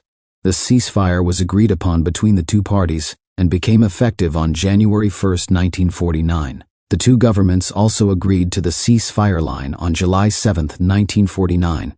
What is more, dealing with Part 2 of this resolution, Dr. Frank Graham concluded in para 36 of his report that this part of the resolution of August 13, 1948, had also been implemented to a considerable extent. In this connection, it is pertinent to note that the Prime Minister of India, writing to Dr. Graham on September 11, 1951, stated, "Inter alia." As regards paragraph 4, the Government of India not only reaffirmed their acceptance of the principle that the question of the continuing accession of the state of Jammu and Kashmir to India shall be decided through the democratic method of free and impartial plebiscite under the auspices of the United Nations, but are anxious that the conditions necessary for such a plebiscite should be created as quickly as possible. It is with this object, and this object alone in view, that they have examined your proposals.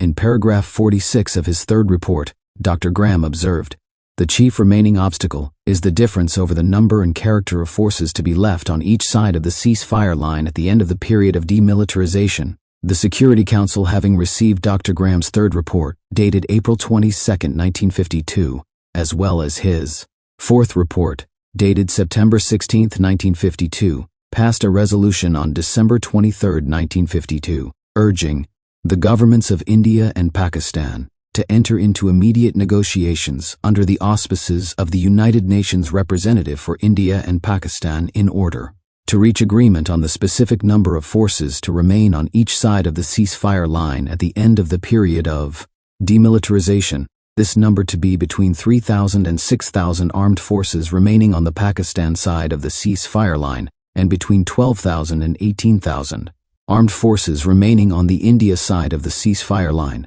as suggested by the United Nations representative in his proposals of July 6, 1952. Thus, the only issue to be settled was the number of soldiers on either side of the ceasefire line during the period of plebiscite.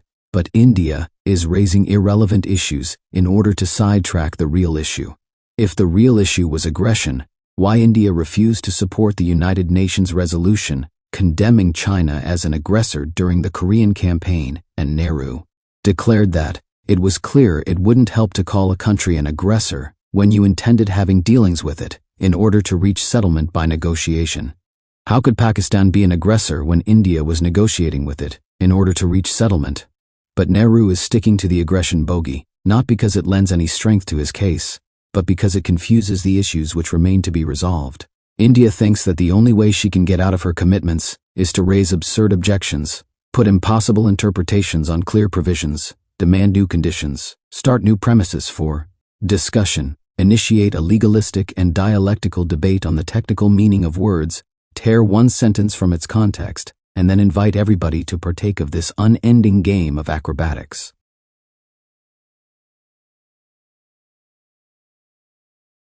Chapter 6. The Arms Scare. One day, a wolf went to a stream for a drink. As he stood there, he saw a sweet little lamb standing in the water a few yards further down. "That is a nice fat lamb," thought the wolf. "She will give me a good meal." So he looked for something to serve as an excuse for picking a quarrel. "Do not stir up the mud in the water," he shouted. "Can you not see that I have come to drink here?" "Yes," said the little lamb meekly, "but any mud I stir up runs down the stream and can have no effect on the water up where you are drinking." "Well, even if that is so," went on the cruel wolf, "I cannot forget that last year you were most rude to me." "Oh, sir," said the poor lamb, "a year ago I was not born." Then the wolf fell into a rage and said, "Oh, you sheep are all the same. If it was not you, I must have been your mother, and you must be punished for it." So saying, the wolf seized the poor little lamb and ate her up. The school teacher never fails to remind the children of the eternal moral of Aesop's well-known fable: he who wants to do evil will soon find an excuse. Nehru's Kashmir campaign is a story of puerile pretexts to avoid plebiscite.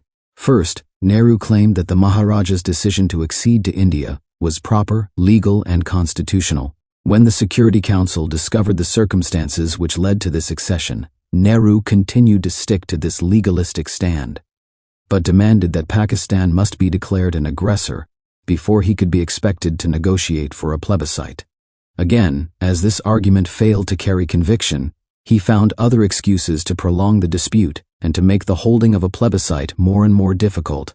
He started with a harangue to the world that India was no longer bound to honor her commitments as the agreement was reached on the basis of a certain situation, but the whole context in which these agreements were made had changed because Pakistan was receiving military aid from America and was a participant in regional defense alliances like the Ceto and Baghdad Pact. Here is my 9-point reply to Nehru's neophobia. 1. Few Pakistanis can forget for a moment the context of Hindu-Muslim relations in which their state was born and the perils and pitfalls that accompanied their struggle for a national homeland. What is more, even after Pakistan, Indian leaders continued to whip the enthusiasm of Hindu masses for a common nationality. Nehru still sees Pakistan as a leprous spot on the fair face of India, an excrescential growth that must be weeded out, an ugly tumor that must be removed before Ashoka's wheel can spin the chords of India's geographical unity. For Nehru, Pakistan is still an artificial creation, a temporary phase, a passing episode in the history of India's struggle for independence and unity. In moments of his secular ecstasy, he still hopes for the return of the native to the Indian fold. He still believes in the day when the two countries will merge into one. He still advocates the supreme synthesis of existing diversities. Thus, Nehru's strong disapproval of Pakistan's decision to receive military aid from the United States and her participation in the Middle East defense pacts is couched in a language which is almost suggestive of a challenge to the integrity of Pakistan as a sovereign state. But knowing India and her leaders and their intentions, who can blame Pakistan for fully utilizing the fund of goodwill in her favor and to befriend nations who are prepared to help in protecting her hard-won freedom? 2. Nehru thinks that we are receiving American military aid in order to settle the Kashmir issue by force and, if need be, even to attack India, but he does not realize that, like other struggling Asian democracies, Pakistan is not free from external threat to her independence. Kashmir or no Kashmir, Pakistan would in any case need to modernize her army, and she decided to welcome military aid not only to strengthen her defenses but to save more rupees for national reconstruction. As a foreign observer puts it, no modern and sovereign independent state can afford to neglect its own defense. Without announcing to the world exactly the purpose for which it requires adequate armament, it merely asserts, as a matter of reality, that, in the absence of effective measures to achieve universal disarmament, its voice carries more weight in international polemics with force in the background than it does without. A poor country with ambitious plans for industrial and agricultural development holding these views cannot afford to look a gift horse in the mouth. If military aid is free, it must be accepted, and in its acceptance, local resources are thereby released for other purposes. 3. Both Pakistan and United States have made it clear that the military aid shall never be used for aggressive purposes. Even before this aid began to pour into Pakistan, President Eisenhower pointed out that the mutual security legislation directed that if the aid was misused or abused, then the United States was bound to take action, either within or without the United Nations to thwart aggression. Equipment or anything else received under the aid could be used only for internal security, for legitimate self-defense, or for participation in the defense of an area of which the country formed a part. Explaining it further, the Pakistan Prime Minister said that the objective was to achieve increased military strength and a higher degree of economic stability, designed to further international peace and security within the framework of the United Nations Charter. Speaking more specifically, the United States representatives have even warned Pakistan that if the aid was misused, and if they ever choose to attack India, it will be considered an act of aggression. They have made it plain that the United States would always help the victim of aggression, whether it is Pakistan or India. Such oft-repeated declarations are, in fact, taken or mistaken by many Pakistanis as United States' neutral attitude towards an ally. Many in Pakistan expect the United States government and her people to go a little out of their way to stand by a country which is not only the heart of Asia, but perhaps America's best friend in this vast and vulnerable part of the world. In fact, they openly say that what we need is not sweet words, friendly consolations, anal diplomatic assurances, but more active help from a country which is in a uniquely powerful position to show that supreme democratic courage and fearless righteous action to defend the freedom and save the honor of a people whom they have proclaimed a friend. In other words, without expecting the United States to favor a friend and deviate from the path of justice and equity, Pakistanis at least expect their powerful ally to play a more positive part in settling the Kashmir issue. As a spokesman of the Azad Kashmir government said the other day, the reported United States statement declaring their neutrality on the Kashmir issue has come as a rude shock. If neutrality means that, as regards the dispute between Pakistan and India, The United States will remain non-committal. America is resiling from its declared position. It is indeed tragic that the spokesmen and leaders of the United States of America, sitting as the guardians of the bastion of democracy, have not once seen the issue in its correct perspective, namely, the right of self-determination of the 4 million people of Kashmir. Thus Nehru's fears are as baseless as his allegations, and the hullabaloo he has started is designed more to create a scare than win a point in favor of his pacifist philosophy. 4. Why has Pakistan chosen America for getting military aid, and why has she become a member of collective security pacts sponsored by Western democracies? It is a question which even Sonic Pakistans skeptically ask to appreciate Pakistan's decision to prefer one power bloc to the other. The answer is that many Pakistanis sincerely believe that America today is leader of the free world. They doubt the communist claim that the only way to improve the lot of the common man is to let the state have total control over the life of the common man. This sort of totalitarianism, they think, destroys all democratic values and dries up the springs of creative life. In other words, they support the claim of the Western democracies that it is possible to have maximum economic progress and general prosperity without bartering away personal and political freedom. Confronted with a situation which I have described above, Pakistan was in search of friends. Even though Pakistan has her own distinctive Islamic ideology, she has fallen for friends in whom an average Pakistani Muslim finds a basic mental affinity and spiritual kinship. As an American friend put it, on the basis of the similarity of ideals which motivated the founders or their nations, Pakistan and America make natural allies. This kinship of experience and ideals makes Pakistan and America natural allies in their concerted opposition to present-day communism. The founders of Pakistan and America both held an all-important belief in God and His rule.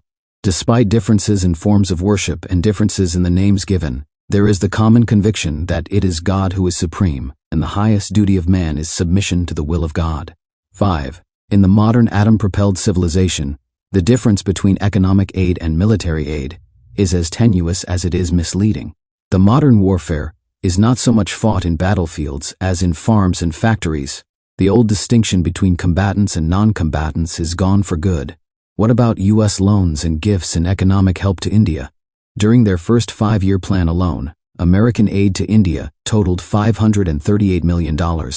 It was at least 3 times more than received by Pakistan during the same period. But economic aid is not enough. If Pakistan is getting arms from America, India is increasing her military potential every day and getting modern equipment from other countries. An idea about India's armament program can be had from an order she has placed for a substantial number of single- and 2-seater Hunter jet fighter aircraft. According to Hunter's managing director, the extent of the order would be normally in the neighborhood of between 100 and 200 aircraft, and between £20 million and £30 million sterling. And what about the large number of Centurion teats India has imported? Besides, India's own ordnance factories are working 3 shifts a day. Thus, it does not lie in the mouth of Mr. Nehru to present Pakistan as a mounting military menace to his country, when he is hardly content with the status of a runner-up in this armament race. 6. Mr. Nehru tries to justify his opposition to military pacts because he is prompted by an honest desire to keep his country in isolation. In the war of ideologies, indeed to keep as large an area in the world free from the fever of the war mentality. Let us see how neutral is Mr. Nehru, and what is the nature of his neutrality. Nehru thinks he believes in neutrality, active neutrality if he can practice it.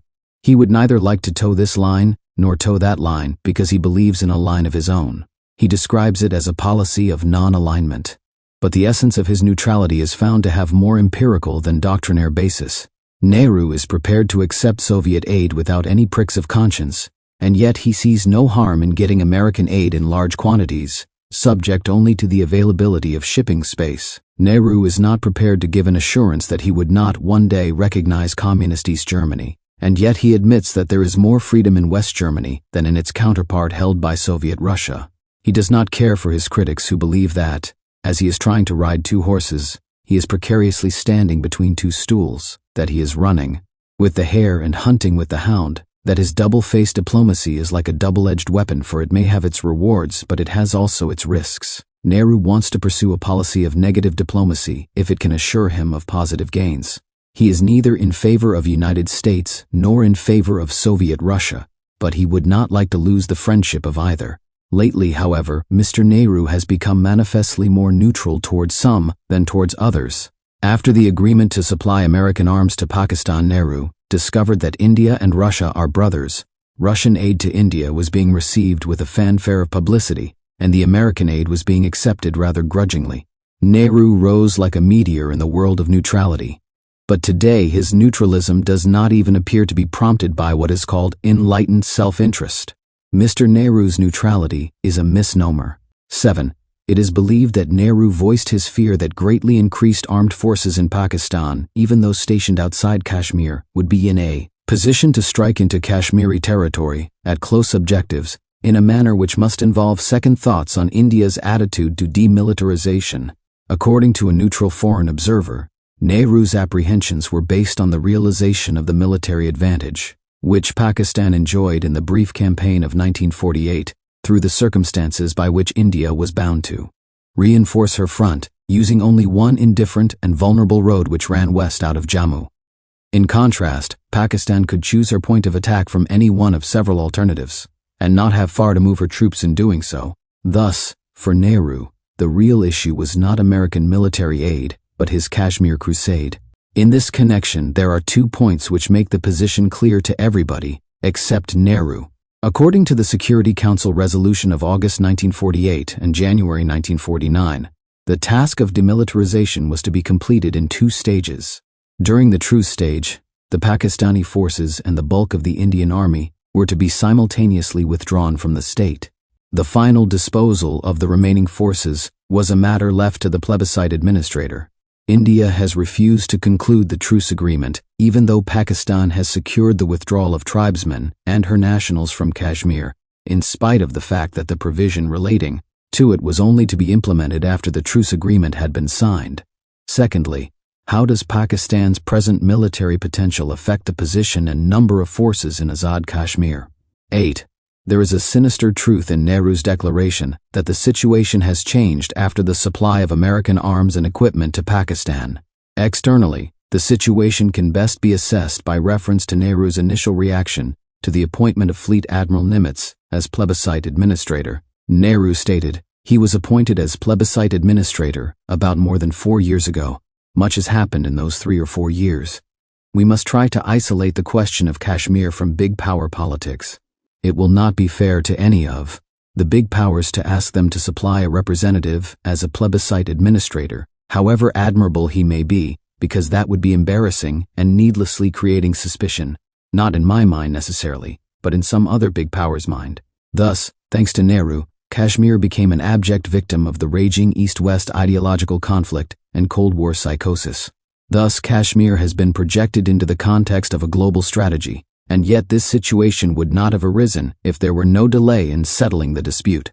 Thus, Nehru's delaying tactics are proving dangerous tactics. Thus, the situation has changed, not because American military aid has brought the Cold War to India's door, but because Nehru's hysterical outburst about the move to provide air bases to the United States, if Kashmir became a part of Pakistan, has perhaps led Soviet Russia to believe that the only way to defeat American strategy in this part of the world is to sabotage every move to end the dispute.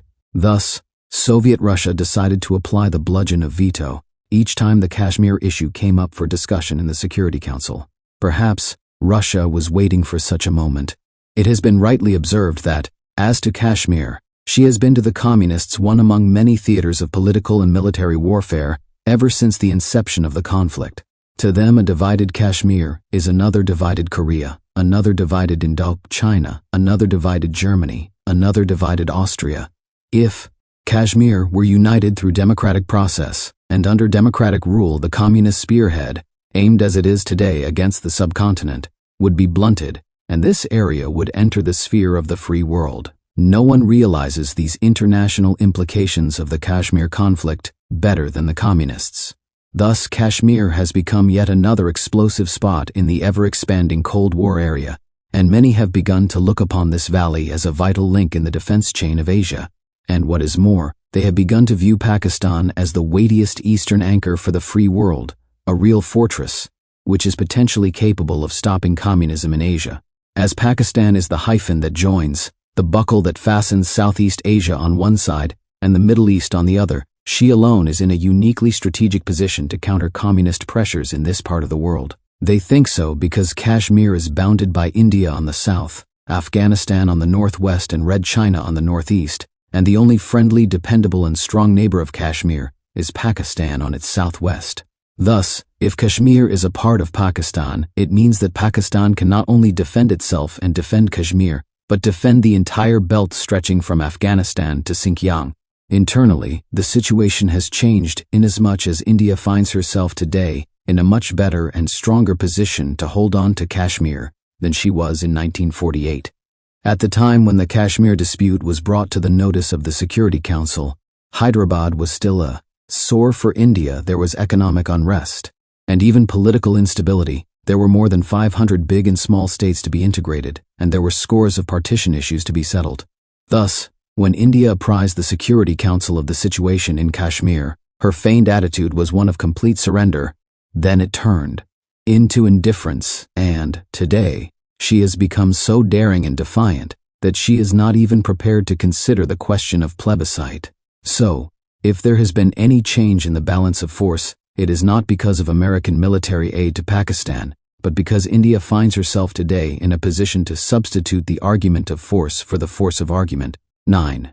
And finally, even if all this discussion is pointless and all these arguments meaningless, there is an inescapable challenge up to which Nehru can never stand.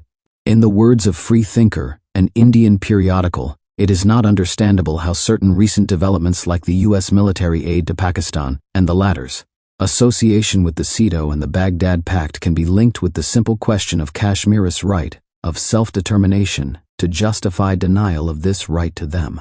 The Indian Prime Minister's statements clearly rule out the possibility of the resumption of negotiations between India and Pakistan on the Kashmir problem, as, according to Mr. Nehru, the latter is out of the court in this matter.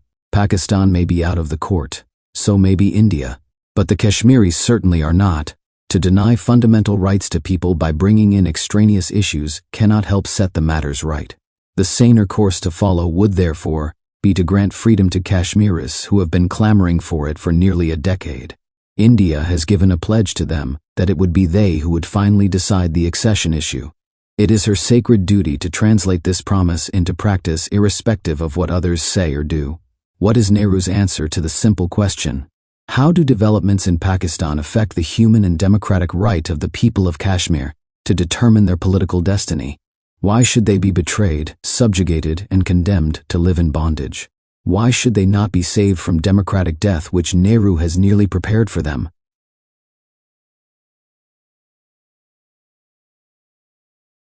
Chapter 7. Communal Trouble Threat. Thus, we have seen that for Nehru, the Kashmir issue is dead, and there is no question of any settlement because Kashmir has become an integral and irrevocable part of India. In other words, there is no question of any plebiscite because there is no dispute and there is nothing left to settle. All those who have watched the development of the Kashmir case since 1948 would perhaps like to laugh at this piece of effrontery, but for the realization that any further delay in resolving the dispute might bring this part of the world within the perils of a bloody war. A plebiscite has been universally prescribed as the only peaceful means available to determine the final disposition of this disputed state, but, Kashmir being his blindest spot, Nehru cannot see the reasons which the whole democratic world has seen and suggested to him. Examining his reasons, we have found that, like the losing man in the gambler's den, Nehru seems to have become so desperate that in fits of sheer exasperation, he comes out periodically with all kinds of funny and fantastic rejoinders and rebuffs and retorts to his growing critics in every country, including his own.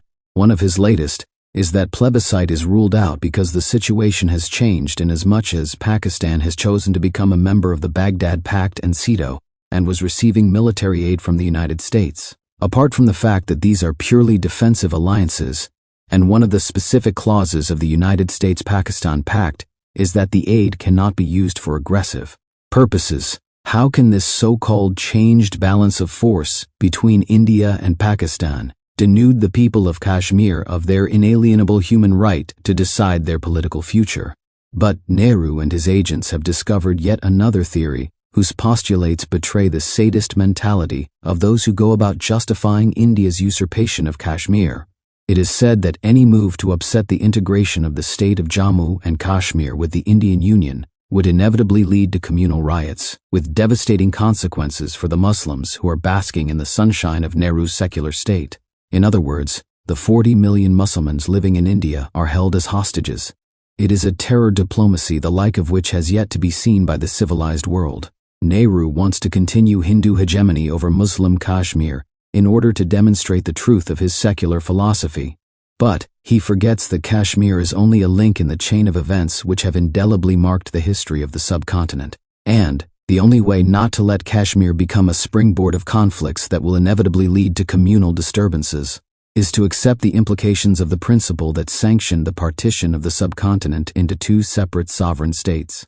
Since Nehru cannot efface history, let him face it and accept the logic of the separatist movement which culminated in the creation of Pakistan.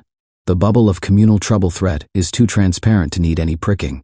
Nehru talks of communal trouble as if perfect communal peace and Hindu-Muslim harmony has always prevailed in this part of the world. The seeds of communalism were perhaps laid as early as 1857, when the mutiny was interpreted by the British as a Muslim conspiracy against them. As the Hindus became pet children of the British to be pampered, Muslims felt a real danger to themselves both as a community and as a religious group and cultural entity. In this patronage of Hindus and persecution of Muslims lay the beginning of the Pakistan movement, whose intellectual forerunner was Sir Syed Ahmed Khan. His thesis was that the only way to revitalize the dying Muslims was to cooperate with the British, and the only way to cooperate was to establish communication between the rulers and the subjects. The best means of this communication, according to him, was education, learning the Western languages, arts and sciences. He founded the Aligarh Muslim University, which was dubbed a communal institution. The end of the 19th and beginning of the 20th century saw the gradual growth of the All India National Congress. In spite of its Hindu character and complexion, the Muslim masses and leaders liked to associate themselves with an organization which was pledged to liberate the country from foreign yoke. But it was soon discovered that the Congress was fighting for Hindu freedom alone, and its goal of independence would only lead to the perpetual dependence of Muslims on an openly anti-Muslim majority community. All unity efforts proved abortive, because no basic unity ever existed. At the Allahabad session of the All India Muslim League in 1930, poet Iqbal, who became its president, demanded a country within a country, a sovereign Muslim state carved out of India. After relating the genesis of this demand, he declared, "I therefore demand the formation of a consolidated Muslim state in the best interests of India and Islam." For India it means security and peace resulting from an internal balance of power. For Islam, an opportunity to rid itself of the stamp that Arabian imperialism was forced to give it, to mobilize its law, its education, its culture, and to bring them into closer contact with its own original spirit and with the spirit of modern times. The Hindu press howled, but it had no argument except invective to condemn this demand. The Hindu leaders hit back and called it a blasphemous idea, whose progenitors were either lunatics or traitors. But these vile attacks served only one purpose. The gulf widened, the antagonism grew, and Hindus and Muslims became more and more separate identities. Then came Jinnah, the founding father of Pakistan, who declared, "We maintain and hold that Muslims and Hindus are two major nations by any definition or test of a nation. We are a nation of 100, and, what is more, we are a nation with our own distinctive culture and civilization, language and literature, art and architecture, names and nomenclature, sense of value and proportion, legal laws and moral codes, customs and calendar, history and traditions, aptitude and ambitions. In short, we have our own distinctive outlook on life and of life. By all canons of international law, we are a nation." But when Jinnah stood up and said that Muslims were a nation and no nation could live without a house of its own, the Hindus laughed at us, mocked at us, and ridiculed the idea of Pakistan. To them, Pakistan was an reactionary move, Jinnah was a reactionary man, and Muslim League was a reactionary body. Pakistan? Oh no, it is a foolish dream, a fantastic project, a vain ideal, a bargaining counter, an impossible demand, a megalomaniac's idea. But Pakistan soon became a physical reality, and a big nation-state appeared on the map of the world. Making their way through pools of blood and walking in the shadow of swords, Muslims set out in search of a home they had never seen but which, they knew, was their real home. Many kissed the dust before they could touch the homeland, and many reached Pakistan only to perish in Pakistan. They died, but the whole atmosphere reverberated with the echoes of "Long Live Pakistan." They died with a lingering smile on their parched lips. They had died with the pride of nationhood, a sense of unity with the whole and faith in the destiny of the country and the people to whom they were struggling to belong. This is the story of Muslims' struggle for freedom. It was a prolonged and two-pronged fight. Fight against foreign domination and fight against the Hindus who never concealed their contempt for Muslim nationalist aspirations, and to whom political unity meant the permanent rule of the majority community. Thus, at every stage of this struggle, there was communal trouble, and all unity appeals lost their appeal, as the cleavage became deeper and deeper with growing Hindu opposition to the united Muslim demand for a national homeland. Thus, there was communal trouble the day the first shot was fired in the Battle of Independence, which began in 1857. There was communal trouble when Sir Syed Ahmed Khan set out to save the Muslims from the worst consequences of the early British policy. There was communal trouble when the Indian Congress Party came into being as a Hindu-dominated organization. There was communal trouble when, with the end of 30-month Hindu Congress rule in 7 Indian provinces under the Government of India Act, 1935, Muslims celebrated the Day of Deliverance. There was communal trouble when representatives of 100 million Muslims met in Lahore in 1940 and demanded Pakistan. There was communal trouble when the Muslim League decided to launch direct action if other means failed to convince the one-nation protagonists of separation as the only solution of the conflict, which became fiercer as the day of liberation came nearer. And, on this day, and the days that followed the fateful August 15, 1947, there was communal trouble because the enemies of Pakistan were determined to kill it before it was born. At every milestone of British surrender to self-rule demands and at every point of political parleys to resolve the Hindu-Muslim problem, there was communal trouble. The birth of the Muslim League, the Morley-Minto reforms, the Lucknow Pact, the Khilafat movement, the 14 points, the Round Table conferences, the British Cabinet mission, the June 3 plan. All these political landmarks in the history of independence assumed sooner or later a communal character because the Hindus were determined to strike a Bania bargain at the cost of Muslims. In spite of all this, Nehru wants to tear off the pages of history and write his own script on the birth of the Muslim nation, which he still believes is merely an emotional state of mind. And for Nehru, the oneness of India is not only a mental obsession or an intellectual idea, but a political ideal to be passionately pursued and realized. The fact is that Indian leaders have not mentally reconciled themselves to the partition of the subcontinent. They still believe that the creation of Pakistan was a sacrilegious act to vivisect their dear Hind Mata, Mother India. The circumstances that accompanied and immediately followed the birth of Pakistan is a story of series of attempts to undo Pakistan before it became strong and stable. Boundary line questions, evacuee property issues, trade barriers, withholding Pakistan's due share in undivided India's libraries, museums, official records, railway, stores, ordnance factories, and finally, the Kashmir and canal waters disputes. All these were understood to be vital ingredients of a design to make Pakistan ripe for run. And every time there was a popular resentment in Pakistan against Indian policies, they brought their troops right to the border. This show of force cut no ice, but it surely cut deeper the wounds that needed to be balmed. It inevitably led to more mutual fear and frustration, more suspicion and distrust, more and hatred. The latest is their opposition to our participation in Baghdad Pact and SEATO, not because it makes India weaker, but because it makes Pakistan stronger. On the other hand, Pakistan has seized every opportunity to befriend India.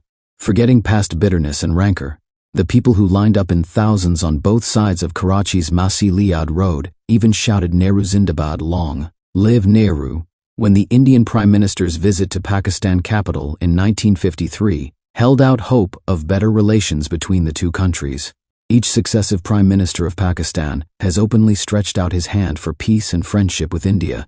But even Pakistan's no-war declaration offers have been subjected by Nehru to a legal quibbling which always raised a fruitless debate on what is negotiation, mediation, and arbitration as peaceful means of finding solutions to all outstanding disputes. Thus, what India and India's Nehru need above all is a change of heart, a basic reorientation of their attitude towards Pakistan.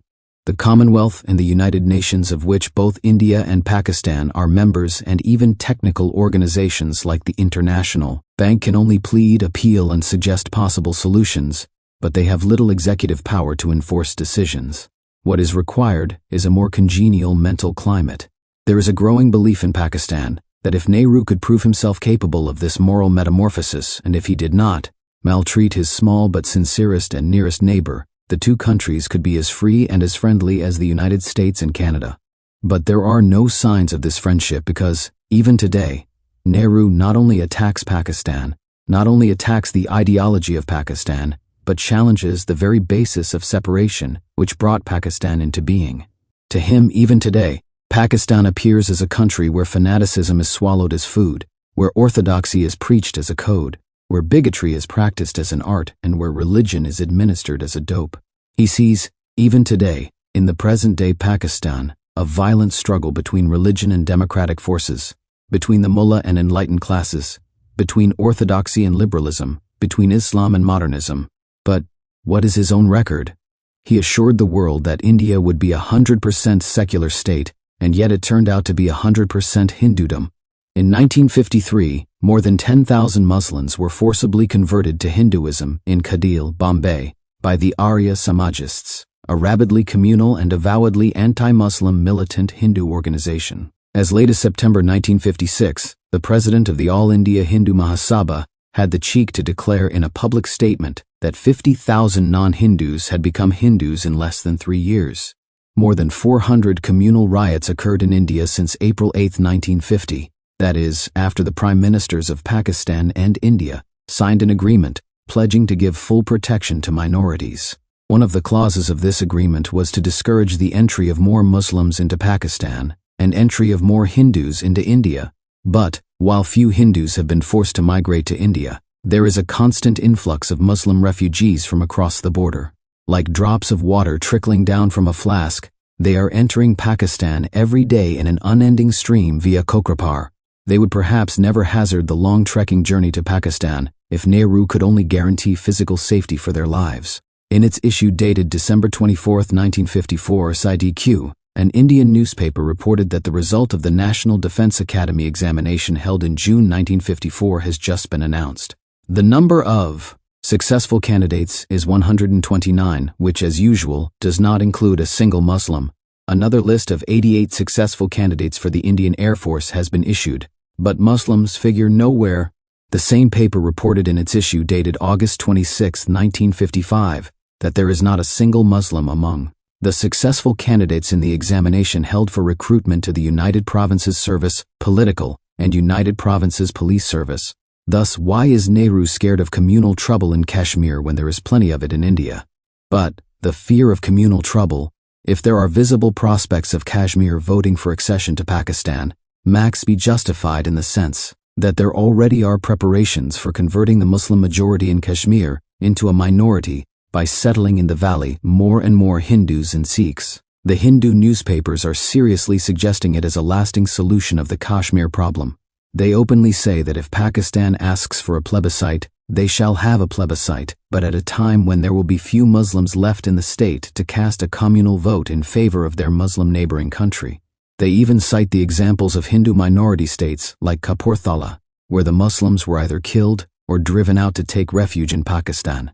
The latest is that the Hindus are being encouraged by the Indian government to settle in Kashmir, with loans and rehabilitation grants.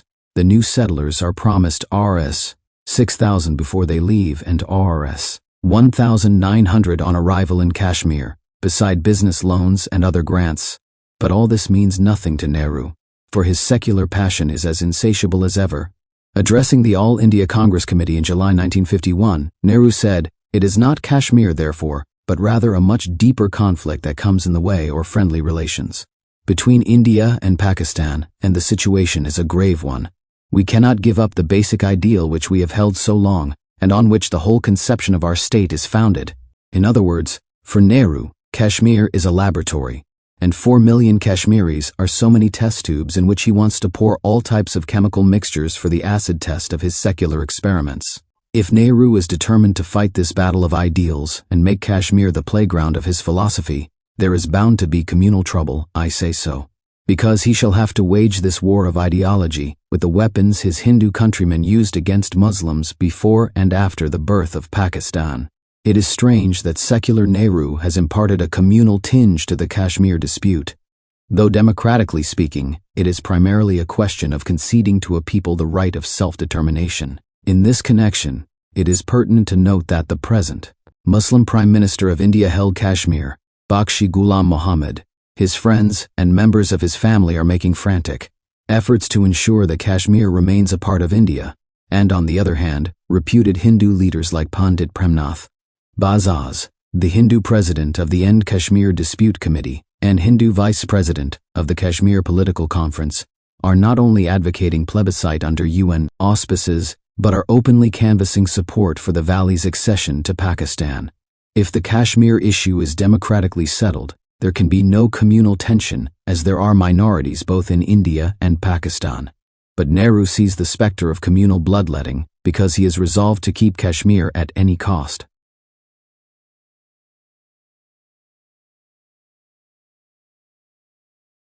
Chapter V8. Votes and Verdict. When all his defenses crack and he is unable to lace up to the challenge of opposition, Mr. Nehru comes out with the familiar weapon in his armory. The Constituent Assembly of Kashmir has voted for accession to India. Speaking in Indian Parliament on September 4, 1957, Mr. Nehru tried to browbeat all his critics by a simple declaration that there was no need of a plebiscite, as 2 elections already held in Kashmir represented public viewpoint in the state. When he is reminded of his assurance that this verdict would not come in the way of the Security Council resolution, Mr. Nehru is surprised. When he is reminded of Clause 8 of the resolution calling upon both India and Pakistan to refrain from any action likely to prejudice a just and peaceful settlement, Mr. Nehru is angry. When the world press point out to him that the Assembly was not a reliable barometer of public opinion in Kashmir, Mr. Nehru is pained. When his own countrymen urge him to reconsider the whole position, Mr. Nehru is bewildered. And when Pakistan tells him that both the elections held in Kashmir were farcical, Mr. Nehru is of course very furious. From the very beginning it has been made clear to Mr. Nehru that any attempt to bring about accession, except through the agreed plebiscite, is a violation of India's commitments to the Security Council and contrary to the assurances given to the United Nations. In a resolution adopted on March 30, 1951, the Security Council specifically laid down that the convening of a Constituent Assembly and any action that Assembly might attempt to take to determine the future shape and affiliations of the entire state, or any part thereof, would not constitute a disposition of the state in accordance with the above principle. As the president of the Kashmir Democratic Union said in a statement issued in New Delhi on September 5, 1957, both the elections of which Nehru boasts were bogus and could not conceivably represent the popular currents of opinion in Kashmir. Secondly, newspapers throughout the world have testified to the fact that the elections were conducted in an atmosphere of terror, with Indian troops standing by to ensure that Nehru's men are returned without opposition. With police at the polls and a bullet at the back of a ballot, the elections could not be good, as Nehru claims. Thirdly, the assembly which consigned Kashmir to Nehru's paternal care could hardly claim any democratic status, as not only large sections of the population in the India-held Kashmir refused to participate in this stage-managed electoral drama, but it did not and could not represent that part of this split state where the people revolted and formed an Azad, free government of their own. But in spite of all this, Mr. Nehru believes that the assembly could not be more representative, as all the 75 members of this august body were elected unopposed. And lastly, there is no better way of appreciating the elections, the assembly, and the verdict than by a casual reference to the prevailing conditions in the valley. Kashmir, today, is a police state, a large prison and armed camp, run by puppets and guarded by gundas. There are 100,000 Indian troops to look after 2 million Kashmiris. But Nehru thought that since the army has its own ways of dealing with men and situations, this force should be suitably supplemented by quasi-military units in the larger interests of the state people. Thus they have today an impressive array of forces: the Indian troops, the militia, home guards, the Central Reserve Police, the Kashmir Reserve Police, the Kashmir Special Police, and the Kashmir Regular Police. They are there in the valley to promote the welfare of a people who, to quote Nehru, have made unprecedented progress since the Maharaja developed colic trouble and decided to accede his state to India. But Bakshi, the present Prime Minister of Kashmir, was not satisfied. He thought of another innovation, the Peace Brigade. As the name connotes, they are to maintain peace at any cost. Shoot at sight, kill at random, but peace must prevail in the valley. But peace at what price? They soon discovered that there was another army, an army of unarmed men, women, and children in search of freedom. But what is their fate? Gripped by fear, the harassed and hapless people of Kashmir live in deadly peril of anything that might happen to them. Any moment, Nehru's hirelings and hooligans parade the lanes of every village and streets of every town. They have an eternal date with the people, to see that there is no trouble. But trouble there is, all the time, everywhere. Plebiscite has become a blasphemous word, and all those who utter it must be punished. They are not taken as political agitators, but treated as confirmed criminals. Their movements are watched and their houses are searched on the slightest suspicion. But this is not the only price they have to pay. They are penalized in many more ways. If they happen to be in the police force, they are fired. If they are in the civil service, they are at least demoted. If they are in business, the contracts are cancelled and all facilities withdrawn. They can, of course, have as much liberty of speech, freedom of expression, and economic relief as they want, if with it, they do not want plebiscite. But the fight for plebiscite goes on, in spite of detentions without trial and persecution without prosecution. As more and more small nationalist groups are growing and flouting local authorities subservient to New Delhi and openly demanding a plebiscite, there is more repression, more suppression, more corruption. And it is not only the humble Kashmiris and the unknown political workers who are put behind the bars. All their leaders are clapped in jail. Sheikh Mohammed Abdullah, the first Prime Minister of Kashmir after the partition of the subcontinent, and a tried lieutenant, old political ally and personal friend of Nehru, has been languishing in jail for the last 4 years without trial. He was arrested in August 1953, when he refused to be a handy tool in the hands of the Indian government. Arad declared that the final disposition of the state could only be decided after the issue of accession had been referred to the people, who should freely express their will in a plebiscite under UN auspices. Sheikh Abdullah has been popularly called the Lion of Kashmir, as he has been for many years the virtual spearhead of the freedom movement in the valley. But the moment he questioned the legal validity and doubted the political wisdom of Kashmir's incorporation into the Indian Union without ascertaining the wishes of the people, he was thrown out, and another stooge was found and installed as Prime Minister of the state. Mirza Afzal Beg, Abdullah's right-hand man, and Pandit Premnath Bazaz, Nehru's caught religionist and cultural brother, have also been jailed for canvassing support in favor of a plebiscite. In fact, all opposition leaders, representing the plebiscite front, the Kashmir Political Conference, the Kashmir Democratic Union, the Kisan Mazdoor Conference, and the End Kashmir Dispute Committee have been incarcerated. But even in prison, they have no peace. Some of them have been brutally insulted and abused, beaten and intimidated. They are not treated as ordinary culprits, but traitors, and the disturbances that followed their arrests were described by the Indian government as attempts to undermine the state. Even foreign correspondents of newspapers are shadowed, and if they appear determined to leave the shadow in order to grasp the substance, they are formally interrogated and externed from the state. But perhaps the only redeeming feature of the whole thing is that in spite of stringent censorship and restrictive measures to conceal their guilt of supprexio veri and suggestio falsi, truth has been able to shout from mountain tops. Nehru thinks there is nothing wrong with Kashmir, which is safe in India's hands. Perhaps, but it is no more safe than the kid given by its mother to a jackal for safekeeping. The jackal thought that the safest place was its own stomach. So, Nehru has swallowed Kashmir. But if he tries to digest it, he alone shall be responsible for the dangerous dyspeptic consequences. Here are a few comments, letters, and statements by Indian nationals and occupied Kashmir leaders, which throw lurid light on the picture of this valley, as often painted by Nehru. In an open letter to Mr. Nair, Mr. P. L. Lakhanpal, President, and Kashmir Dispute Committee says, Inter alia, you have laid particular emphasis on the question of the happiness and freedom of the people. Your actions, I beg to submit with due respects, in fact show an utter disregard of both the People of Kashmir today writhe in pain and agony under the corruptest, the most tyrannical and the most hated regime superimposed upon them with the support of Indian bayonets and guns. The popular free thinker, New Delhi, observes in an editorial entitled The Basic Issue, which appeared on April 7, 1956.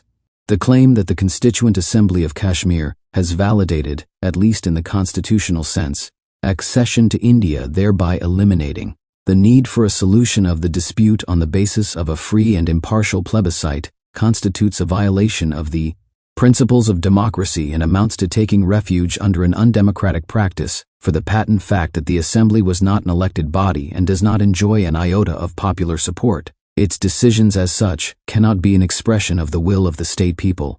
In a communication addressed to the Government of India, Pandit Premnath Bajaj, the Hindu president of the Kashmir Democratic Union, now under preventive detention, has revealed that a member of the advisory board which gave him a personal hearing in November last told him, "The very fact that I demand a free and impartial plebiscite to decide the accession issue was enough to declare me anti-Indian because holding of a plebiscite would result in the whole state joining Pakistan."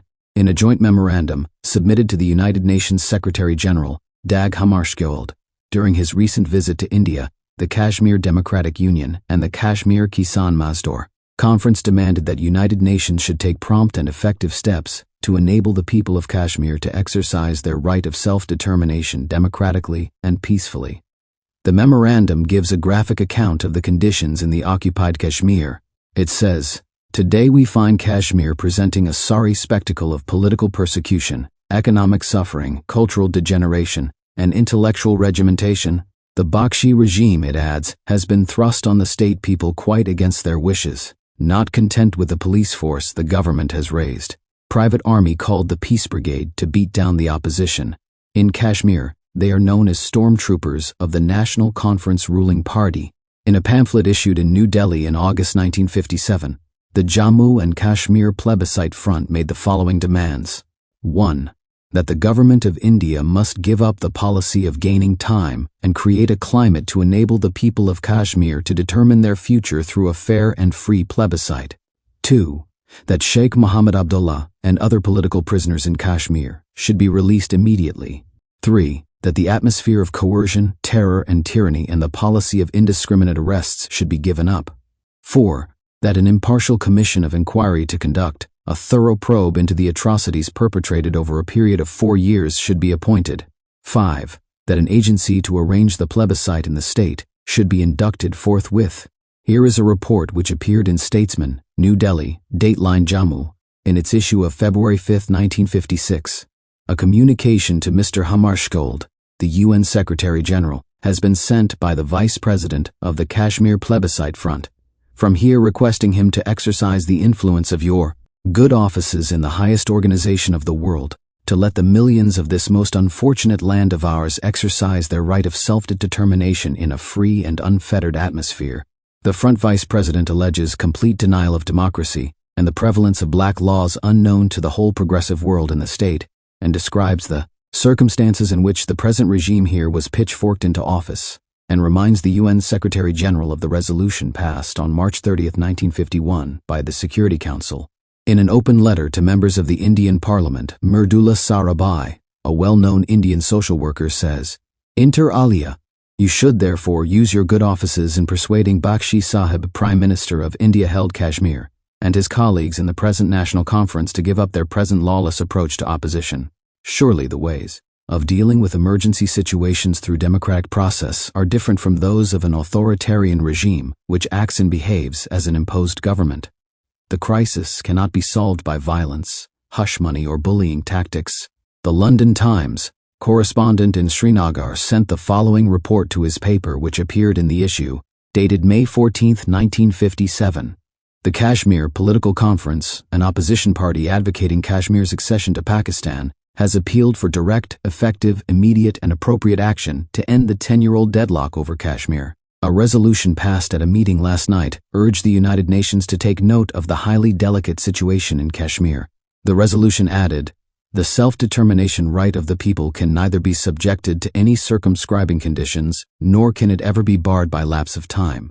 A free, fair, and Impartial plebiscite alone will release them from the iron grip of strangulating restrictions, political persecution, detention without trial, physical and mental torture, economic chaos, moral degeneration, administrative corruption, government coercion, and a highly straining state of uncertainty and insecurity. The resolution also stated that Mr. Jaring had failed because India was as intransigent as ever over facing a free, fair, impartial plebiscite.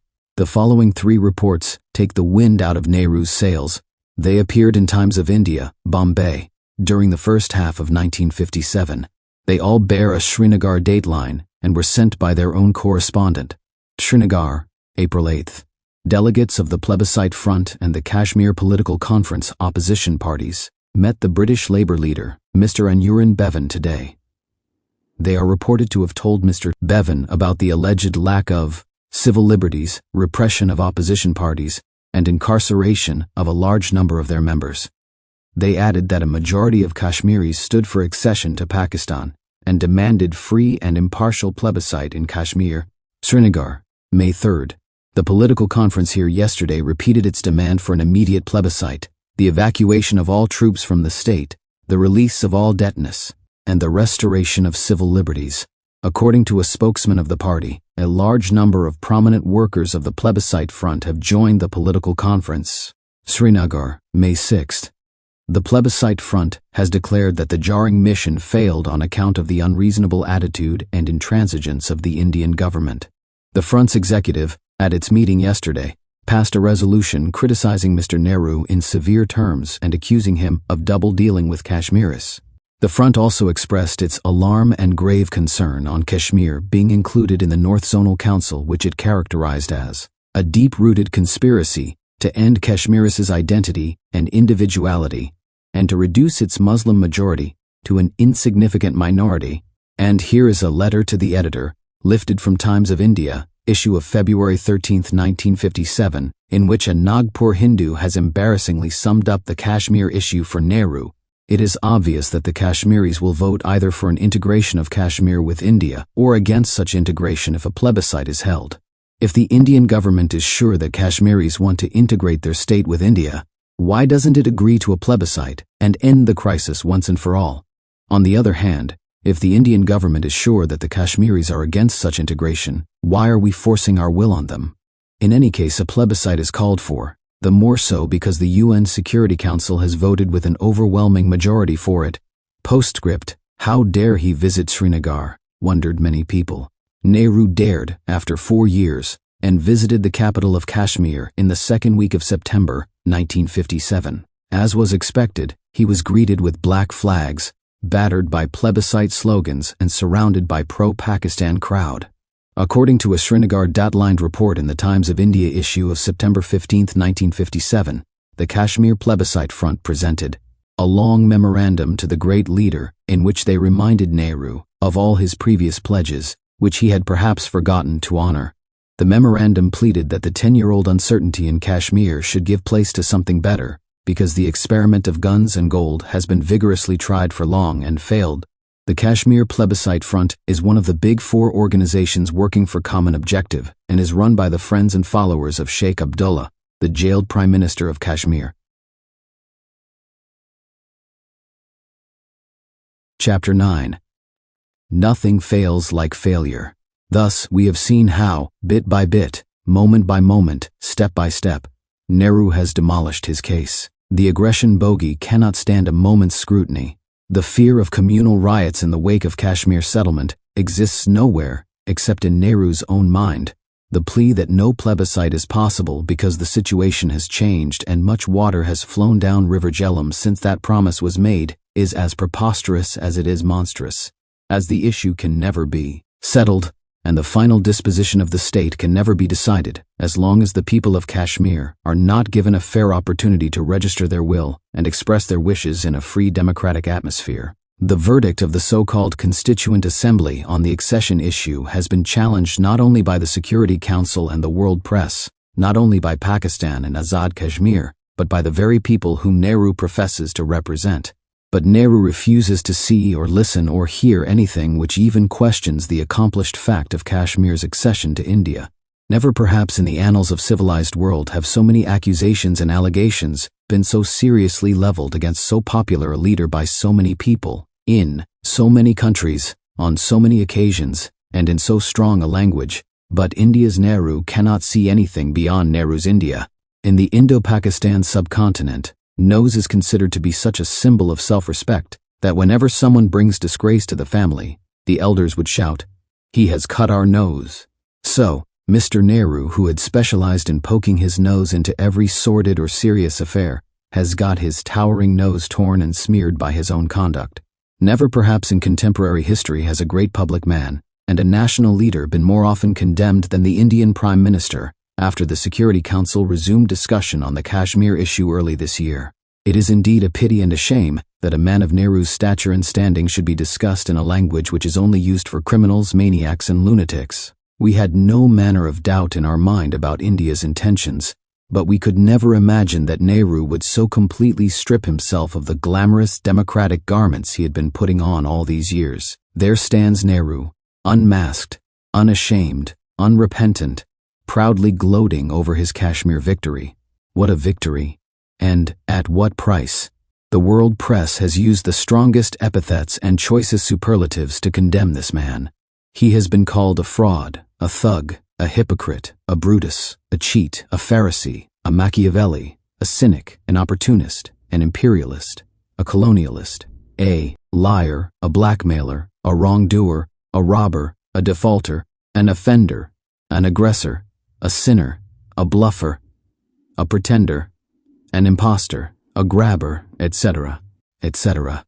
Thus, morally speaking, the lofty Nehru lies, today, prostrate, with not a finger raised to support his Kashmir crusade.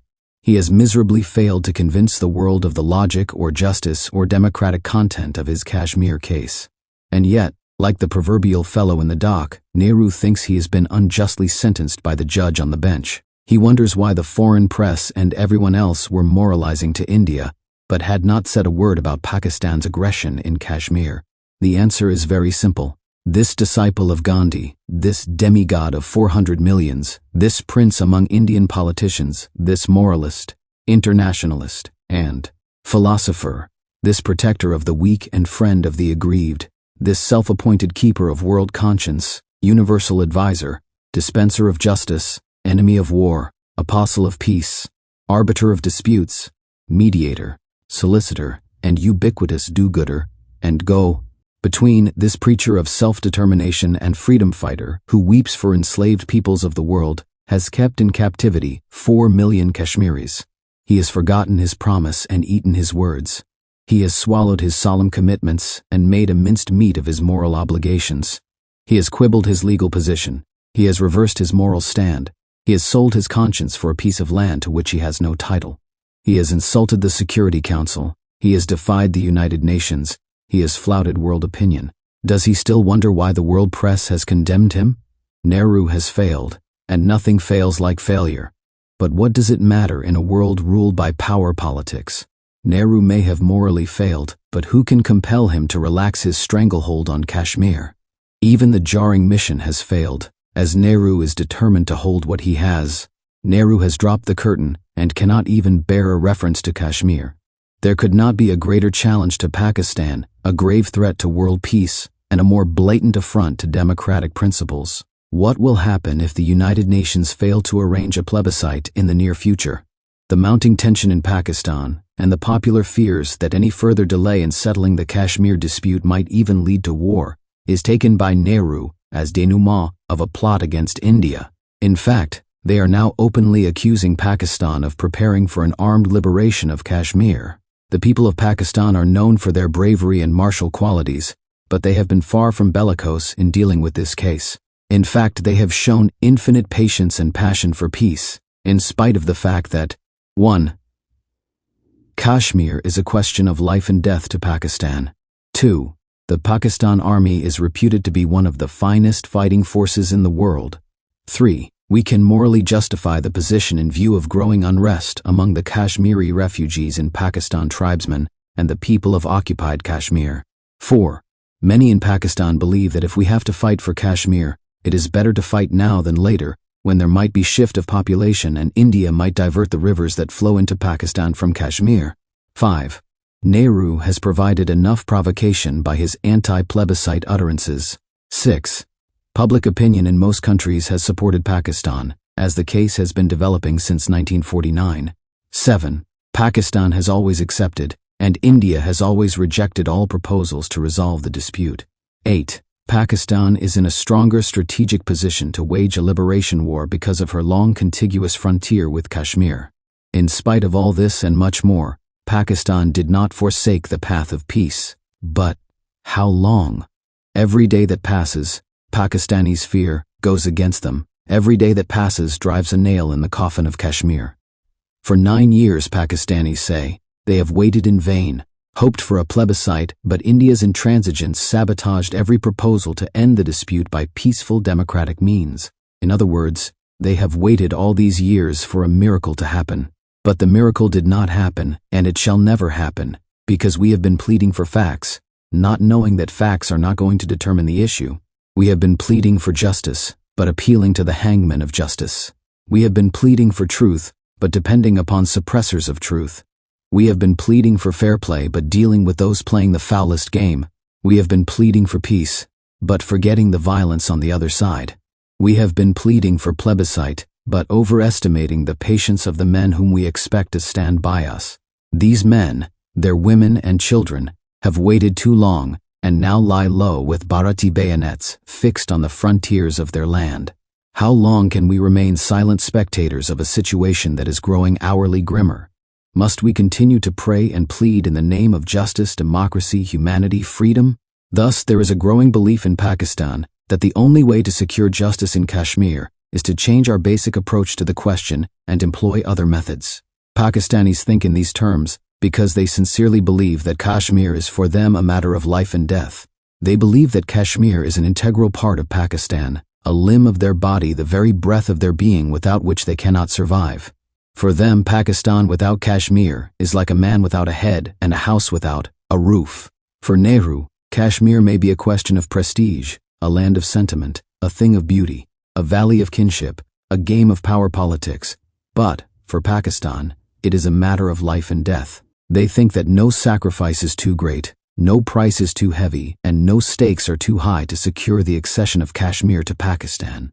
Is it not better to fight now, they say, when the whole world is morally behind them, than hang on in the hope that one day the United Nations will order a plebiscite in Kashmir? That day may never come, and even if it comes, it may be a little too late. Should we not force the issue on India now, when there is still a chance, than helplessly wait for the Security Council to act? In these circumstances, what is the duty of the Security Council? On January 1, 1949, a 5-member United Nations Commission on India and Pakistan secured a ceasefire which, according to Admiral Nimitz, stands to the credit of the United Nations as one of its early and important successes. But what followed hardly stands to the credit of the United Nations, as the Security Council has failed to implement the plebiscite part of the original proposals. I am fully conscious of the fact that the United Nations has no permanent standing army to enforce its decisions, and perhaps they would not like to pursue a matter beyond a stage where the situation presents a serious challenge to their prestige. But this argument could be easily reversed, for there could not be a better way of promoting its prestige than to honor its solemn commitments to a country which agreed to stop fighting in the larger interests of world peace. But the fighting was stopped on the express condition and clear understanding that it will be followed by demilitarization and plebiscite. Had there been no ceasefire, there would have been a little more bloodletting, but the issue would have been soon decided. In a letter to Manchester Guardian, Lord Birdwood says, "The United Nations has generally been credited with achieving the ceasefire on January 1, 1949. In fact, this is not the case.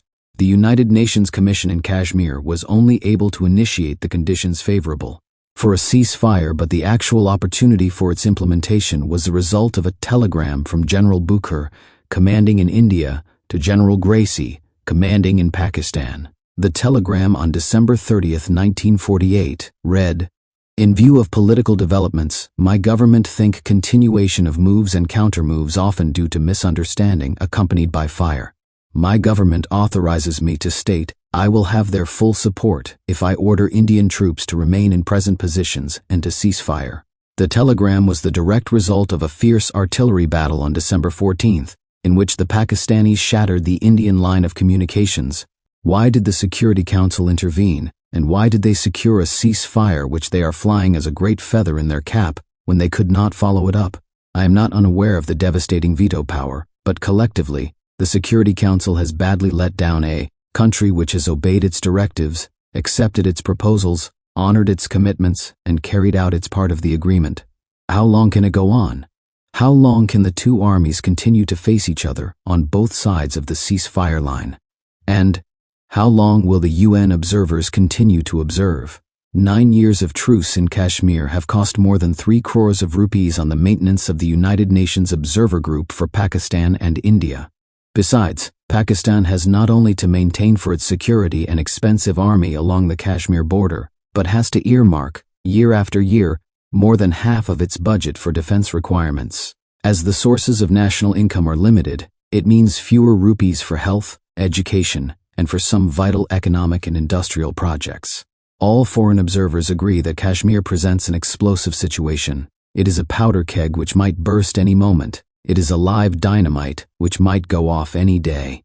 In other words, this dispute can not only lead one day to a regular warfare between India and Pakistan, but can develop into a world conflagration. As I have already pointed out in another chapter, any further prolongation of the Kashmir dispute will complicate matters and introduce new, unforeseen, and even dangerous factors into the situation. But there is still time if members of the Security Council realize the disastrous alternative to plebiscite. By conducting an early plebiscite, they will be carrying out their own resolutions and not favoring Pakistan, and even if they have to coerce Nehru into submission, they will not be supporting Pakistan as against India, but supporting their own world forum. Thus they are honor-bound, duty-bound, and prestige-bound to act, and act before the shouldering situation leads to a volcanic eruption.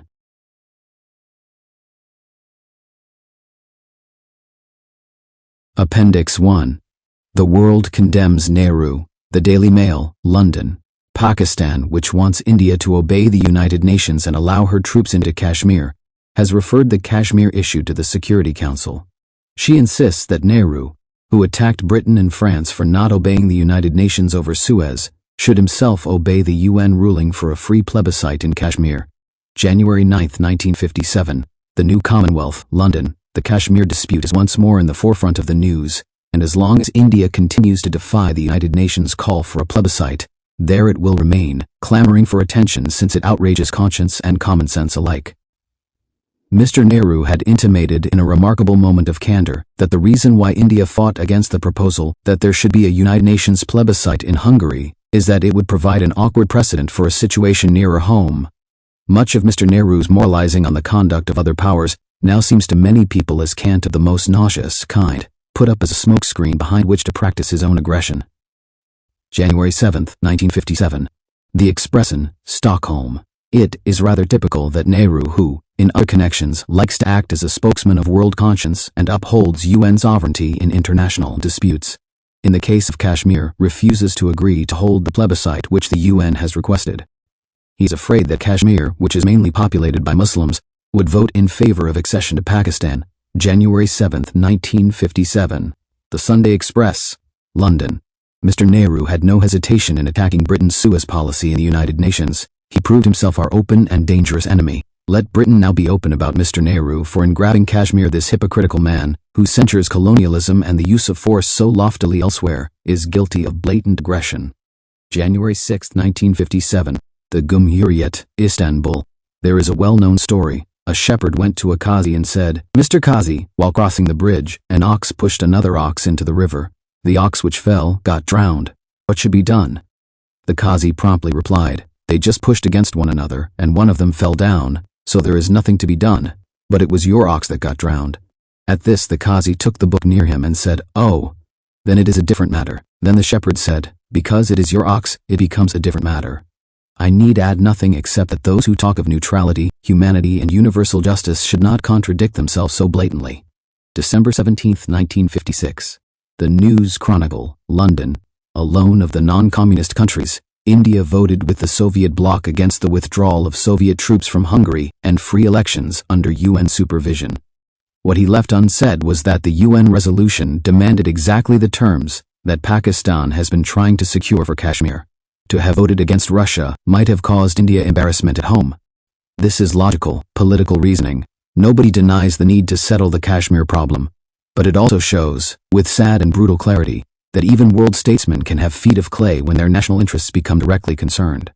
November 17, 1956, The Times of Ceylon, Colombo.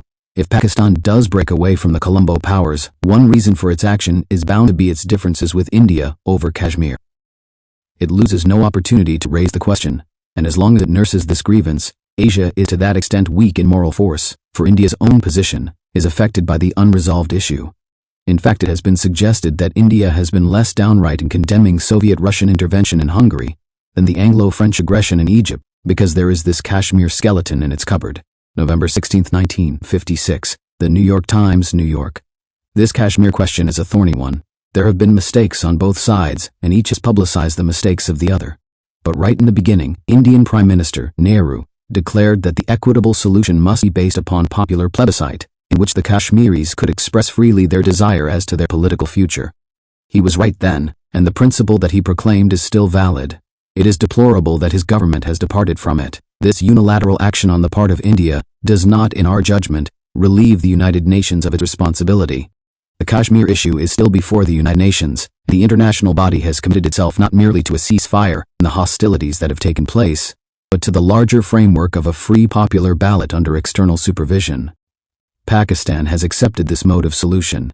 India has blocked it and has now attempted to circumvent it. November 3, 1956, The Washington Post. What brought Kashmir again into the limelight was the news that Pakistan intended to ask the United Nations for a clarification of the Kashmir Assembly's vote. The Kashmir action was certainly questionable, but even more so was New Delhi's acceptance of it. The status of Kashmir still has to be determined in concert with Pakistan. The Indian delegation to the United Nations in 1951 accepted a UN resolution that any such decision as has just been made in Kashmir could be considered only an expression of opinion. The United Nations is a party at interest in a matter which the Kashmir Assembly sought to finalize. December 12, 1956, the Milwaukee Journal, Nehru himself Kashmir-born, proposed some years ago that a plebiscite be held in Kashmir under United Nations supervision to allow people to vote on whether they wished to join India or Pakistan. Pakistan agreed. India balked and has balked ever since. It is a puzzling situation. Nehru, who criticizes others for warmongering, acts to encourage war in his own backyard. Nehru, who preaches the self-determination of peoples, refuses to allow the Kashmiris to determine their future. April 6, 1956. The Neda-i-Haq, Tehran. Mr. Nehru, who talks much about peace and justice, is not prepared to practice these principles himself. It appears that whenever his personal interests are at stake, Mr. Nehru throws all his professions to the wind. For instance, in Egypt's case, Mr. Nehru insisted that the UN resolution should be implemented, but when it comes to Kashmir, the Indian Prime Minister sees no need of implementing the UN resolution. January 17, 1957. The News Chronicle, London. Today Kashmir is virtually a police state. 2 crack Indian Army divisions stand by in case Pakistan decides to step in as she did in 1948. Mr. Nehru, a Democrat to his sensitive fingertips, would be horrified by the lack of freedom if he did visit Kashmir. Unfortunately, he has a closed mind over the dispute. He sees only 3 things. 1. Pakistan committed aggression against Kashmir in 1948. 2. A plebiscite would mean bloodshed and possibly a communist coup. 3. Russia, pro-Indian over Kashmir, and the United States, Pakistan's allies, might intervene and provoke a world war. Kashmir would not matter so much if Mr. Nehru had not set himself up as moral advisor-in-chief to the West. That exquisite land has become his Achilles heel. January 16, 1957. The Daily Express, London. Today the UN goes on trial. It is a fraudulent body steeped in hypocrisy, or is it a disinterested arbitrator? The matter can now be settled openly. For today the Security Council is to discuss Kashmir. It is a splendid test case. A Muslim state, which plainly should belong to Pakistan, was grabbed by Nehru 8 years ago. Ever since it has been held down by tens of thousands of his soldiers, and in 10 days from today he is to incorporate it in India. Will the UN tolerate this impudent grab? Or will it insist on plebiscite with a UN police force to ensure fair play? January 16, 1957. The Scotsman, Edinburgh. The only real parallel between Kashmir and Goa is that India wants both, and is determined to have them, no matter what the rights of the case may be. January 16, 1957. The truth, Sydney. Though the Security Council has said that there must be demilitarization of Kashmir and a free and impartial plebiscite to determine the question of accession of Kashmir to India or Pakistan, Nehru's government has flagrantly flouted this. It is maintaining a number of divisions in Kashmir, and so rendering free and impartial plebiscite out of question. Unless he dissociates himself from this outburst, he cannot blame the world if it brands him as a fraud. January 13, 1957. The Recorder, London. Only a few people in Britain will regret the government's likelihood of supporting Pakistan's demand to the Security Council to enforce UN's decision for a plebiscite in Kashmir. But those few friends of Nehru are influential. Nehru knows that Muslim Kashmir would elect to join Pakistan, and it is prevented only by Nehru's armed colonialism. January 12, 1957. The Morgenblad, Oslo. Obviously this is rather a tricky business for Nehru, who always talks about peace and justice among nations. To escape the difficulty, he has resorted to tricky arguments, although he has always criticized other countries when they used such arguments to justify their demands. In the existing situation, New Delhi points out that political stability is absolutely necessary in Kashmir on account of the Chinese penetration in Tibet and Nepal, and because the Indian communists are concentrating their activities more and more in the northern parts of India. According to Indian government circles, a plebiscite in Kashmir would only lead to armed struggle and bloodshed, and the result may be the communist infiltration in the country. The entire argument seems unduly sophistical, but it is evidently circulated for the Americans and their fear of the communist ghost. December 28, 1956. The Daily Telegraph, Sydney.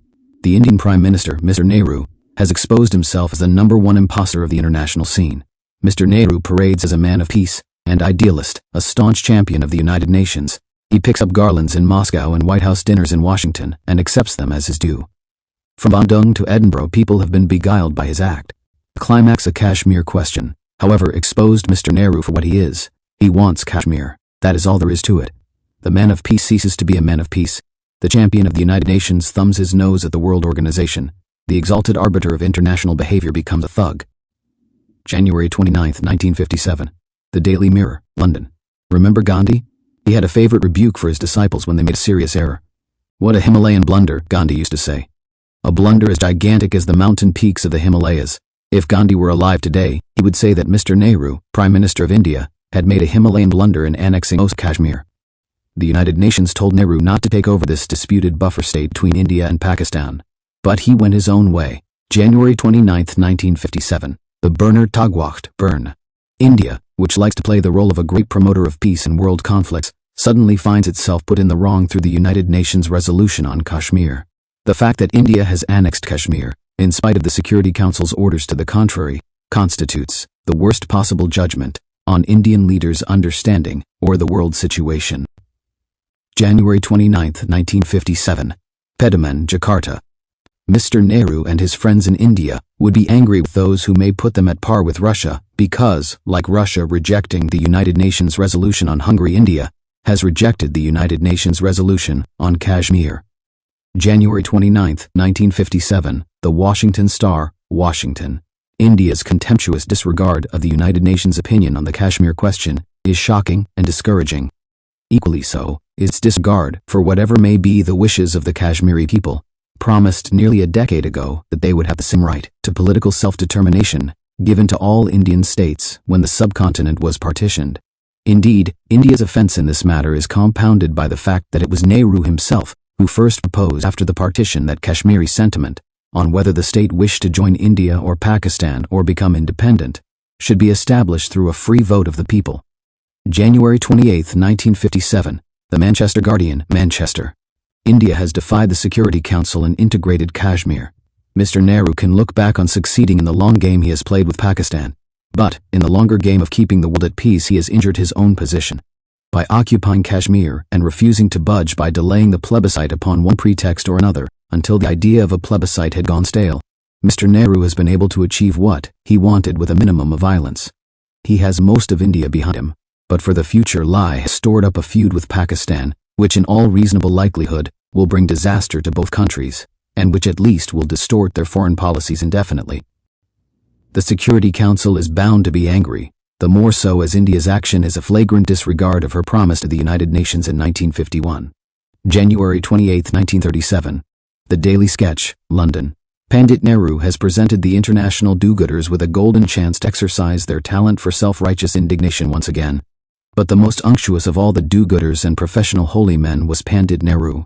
He tried to shut his eyes to the massacre of Hungary in the hope that he could turn the indignation of the world solely on to Britain and France. Now the prophet of international morality has turned into the Pharisee. He has flatly defied the United Nations over Kashmir, and lie means to go on with his defiance. He is not only a sinner but a stubbornly unrepentant sinner. January 28, 1957. The L'Aurore, Paris. Usually prompt at condemning the lack of international morals when it concerns the West, Nehru snubs the United Nations and annexes Kashmir. The impotence of the United Nations to settle this litigation, already 9 years old, and the annexation proclaimed, officially day before yesterday, by the government of New Delhi, revives passion. Whose fault is this? Not exclusively Nehru's, but of the United Nations, because, while entirely agreeing with the principles enunciated by Pakistan, the Security Council has refused to send to the spot international forces to supervise the holding of a plebiscite. January 28, 1957. Madrid. Following the pathetic downfall of Hungary and recent difficulties in Sinai Desert and Gulf of Aqaba, the United Nations has suffered one of the severest blows their prestige has ever received. And this attack has been delivered by a man who, during the last few months, has most frequently invoked the authority of the United Nations and made greatest show of pacifism and moderation. This man is Nehru. His dear principles have gone up in smoke, and, by deliberately ignoring the resolution passed by the Security Council, he has integrated Kashmir with India in the way as the infamous annexation in Europe during the last 30 years, which ultimately resulted in the Second Great War. January 28, 1957. The Nation, Rangoon. To all objective observers, it is an open case of stubbornness on the part of India, and particularly of Nehru, who has shown himself capable in this issue of flouting every one of the principles which he so ardently preaches to other countries when they face their own problems. Nehru, the leader, the dispenser of advice, is on the Kashmir issue deaf to all arguments. Menon, in the Security Council, recently showed the obvious hypocrisy of India's case when he said she would not agree to a plebiscite because Pakistan had not yet removed the Azad Kashmir forces, while neglecting to mention that the present government of Kashmir was put into office with the aid of the Indian forces who are still there. January 28, 1957. The Hetpe Rule, Amsterdam. At midnight, India formally annexed Kashmir. It has thus ignored the very recent request of 10 out of 11 members of the Security Council to maintain status quo for the time being. After Russia and Hungary has recently ignored the United Nations appeal, India has now delivered a blow to the prestige of the People's Organization by ignoring an urgent appeal, now that it does not suit Prime Minister Nehru's policy. Thus India's Prime Minister has, on his country's National Day, furnished the 100th proof that he is a rock-hard politician respecting nobody and nothing, who snaps his fingers at all sorts of considerations when he wants to serve his own political purposes. January 26, 1957. The Southern Daily Echo, Southampton. Mr. Nehru, many people feel, would find a readier audience for his peace sermons in the West if he followed his own advice nearer home. We may grant that the Kashmir affair is a very complex one, but the Indian Premier does not prove his case by refusing to allow the people of this disputed state to express an opinion about their future. His opposition to Pakistan's demand that a plebiscite should be held under UN auspices seems to be based on fear of the result. January 24, 1957. The Daily Tribune, Chicago. Nehru, who once favored a plebiscite himself, is no longer interested since he holds the country with 60,000 troops and has an assembly of his choice in charge. This fellow is always frowning on military organization as a means of defense against communism, but where his own interests are concerned, he is not at all averse to procuring a decision by force. January 30, 1957. The Daily Express, London. What should be done about wrongdoer Nehru of India? Moral censure will not force him to relax his grip on Kashmir. Far stronger measures are needed to punish him for defying the Security Council. If UN is to be taken seriously, let it get tough with Nehru and apply sanctions. Tell the nations to stop exporting goods to India. Tell the World Bank to halt the flow of loans to New Delhi. Nehru, as leader of the anti-colonial nations, may feel himself strong enough to defy UN. Let UN prove itself stronger. Sanctions are the test. Failure to put them into operation against India will finally expose UN's double-standard high principles for one nation expediency for another. January 30, 1957. The Dagens Nyheter, Stockholm. The Indian Prime Minister Nehru has often appeared as a self-appointed, impartial mediator in major political conflicts, and as a devoted defender of the United Nations and its charter. His condemnation of Anglo-French action against Egypt last autumn was categorical, and his support of the United Nations action was total. At times in moralizing and censorious words, he has urged other countries to follow India's path, that of reconciliation and understanding, and extended his understanding even to the communist oppressors he procrastinated and smoothed over when he was asked to brand the Soviet enslavement of Hungary. But politician Nehru has not shown himself prepared to follow consistently Preacher Nehru's commandments. In the dispute over Kashmir, he himself has pursued a clearly imperialist policy, himself openly broken all agreements and defied the United Nations decisions. January 30, 1957. The Christian Science Monitor, Boston. New Delhi's Cold War with Pakistan over Kashmir has subtly detracted from Nehru's ceaseless efforts to promote peace in the world's larger Cold War. India's decision against a plebiscite in Kashmir has also tended to weaken Nehru's moral stand for self-determination in other areas. Perhaps India hoped to case these inconsistencies by the finality of its legal assimilation of Kashmir. Time and continued good administration might indeed have this effect. But for the present, New Delhi has succeeded only in making itself appear in the wrong before the eyes of much of the world. Physically, India can maintain its de facto control of the richer half of Kashmir with little trouble. Only a renewal of 1948 war would change that. But morally, Kashmir is more than ever a weak spot in the strong body of Indian diplomacy. January 29, 1957. Gelderlander Pers, Hague. Nehru always referred to the United Nations for solving international problems, but in the Kashmir question, he has not only refused to carry out a plebiscite as recommended by the UN to give the people an opportunity to decide for themselves whether they want to join Pakistan or India, but he has even gone further. He has ignored the Security Council resolution and annexed the part of Kashmir occupied by Indian troops.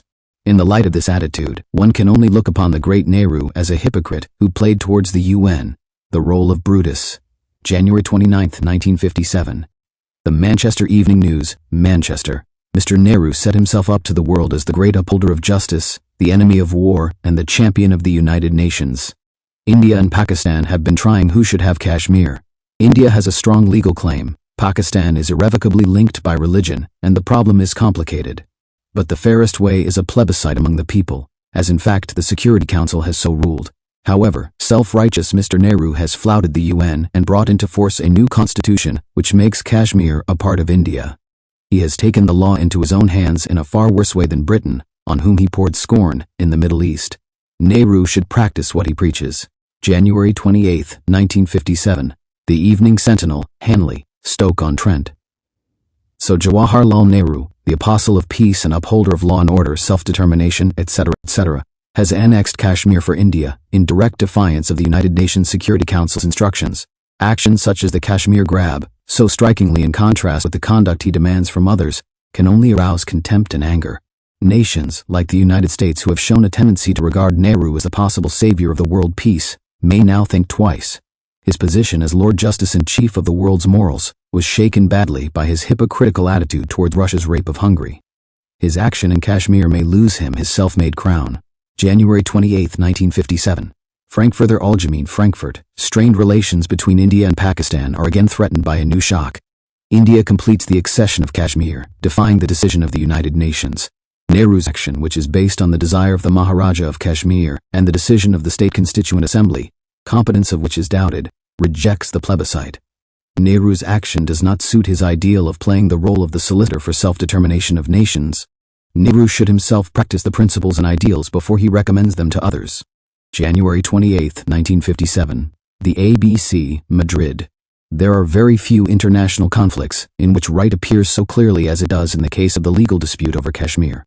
New Delhi's decision influenced the vote of the Srinagar Assembly, and it is well known that in the valley of Kashmir, Indian bayonets are flashed about, and this assembly, if it can be so called, does not reflect the will of the people. The Security Council has opposed the Indian plan to integrate the state, and has called upon India to afford the state people an opportunity to express their will. Here Nehru conveniently forgets his own doctrine and the teachings of his master, Gandhi. January 28, 1957. The Mutual Broadcasting System, Washington. This, please note, is India, whose Prime Minister, Nehru, talks so incessantly about the evils of colonialism and the right of all peoples to self-determination. He whips it up into an almost fanatical fervor. But for Nehru himself, and for India, it is another matter. Colonialism for India in Kashmir is all right, and Nehru is not too careful about how he effectuates it either. January 24, 1957. Berlingske Aftenavis, Copenhagen. Pakistan has done her utmost in the United Nations headquarters to place India and Prime Minister Jawaharlal Nehru in the dock. The background is that India has decided to incorporate the mountainous state of Kashmir. Pakistan demands a plebiscite under the United Nations control to decide the future status of Kashmir. In the Kashmir question, Nehru has departed a long way from ideals which are normally expounded by the Indians in international issues which do not affect India's own interests. January 21, 1957. The Evening News, Springfield, Massachusetts. The Prime Minister, Nehru of India, one of the busier bees of the international diplomatic set, is a man who is very strong on matter of self-determination, a term that is being bandied about a good deal these days.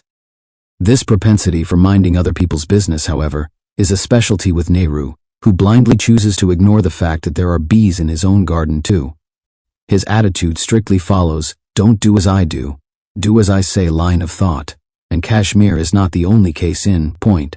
Another is Goa, which Nehru has affirmed will become part of India, and no matter what people thinks about it, including loans themselves, someone should officially mention these matters to Nehru in case they have slipped his mind next time he starts making speeches about independence.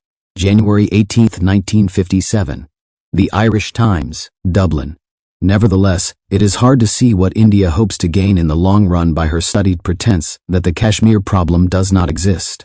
Until the plebiscite is held, the Pakistanis will feel that they have been cheated. With the tempers as high as they are, Kashmir might again become a battlefield that could across the subcontinent. Furthermore, Mr. Nehru's standing as an international statesman must be endangered. He has been most outspoken in his support for the authority of the United Nations during the Suez affair, but his words will no longer carry conviction if he is not prepared to follow the United Nations rulings in his own case. Even if the Security Council accepts India's contention that Pakistan was the actual aggressor in Kashmir, the problem will not be solved thereby. The Kashmiris must be allowed to decide their own future as soon as possible. January 18, 1957. The Indianapolis Star, Indianapolis.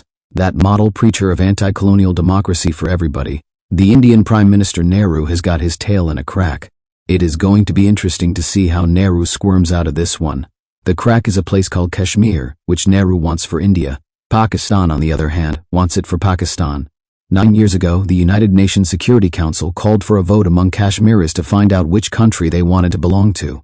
There are pretty strong signs that vote would go in favor of Pakistan, so Nehru has refused to allow plebiscite to be held. January 12, 1957, The Daily Mirror, New York. It is interesting that the United Nations rushed into the Suez situation and is now throwing its weight against Israel as though it had power, but it petered out when Soviet Russia invaded Hungary and butchered Hungarians. It has lost both its tongue and its will to peace in relation to Kashmir, where Nehru, the anti-colonialist, has become Nehru, the imperialist. The Kashmir situation is of particular value as an index to the character of this man Nehru, who poses as apogee of human virtue everywhere except in India. Pakistan has proposed plebiscite for Kashmir, which is more Muslim than Hindu. This Nehru has rejected it. The people of Kashmir know better than Nehru does what is good for them.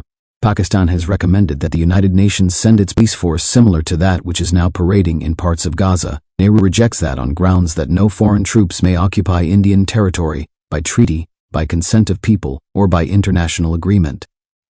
The Economist, London. As entertainment for the connoisseur, some of last week's developments in the Kashmir dispute rivaled the hearings on Bernard Shaw's will.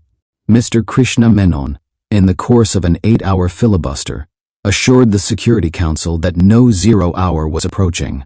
Just 2 days later, India announced that the new Kashmir constitution had come into force. The elections in Indian-held Kashmir seem no more likely to resolve the real problem than did the accession to India of a fugitive Maharaja in 1947. On a real view of its own interests, Delhi would surely be wise to welcome and explore Mr. Suhrawardy's offer to let Pakistan troops in Kashmir be replaced by a UN force. That withdrawal would provide new hopes of ending quarrel which only Russia, not even China, finds profitable. February 2, 1957. The Time and Tide, London.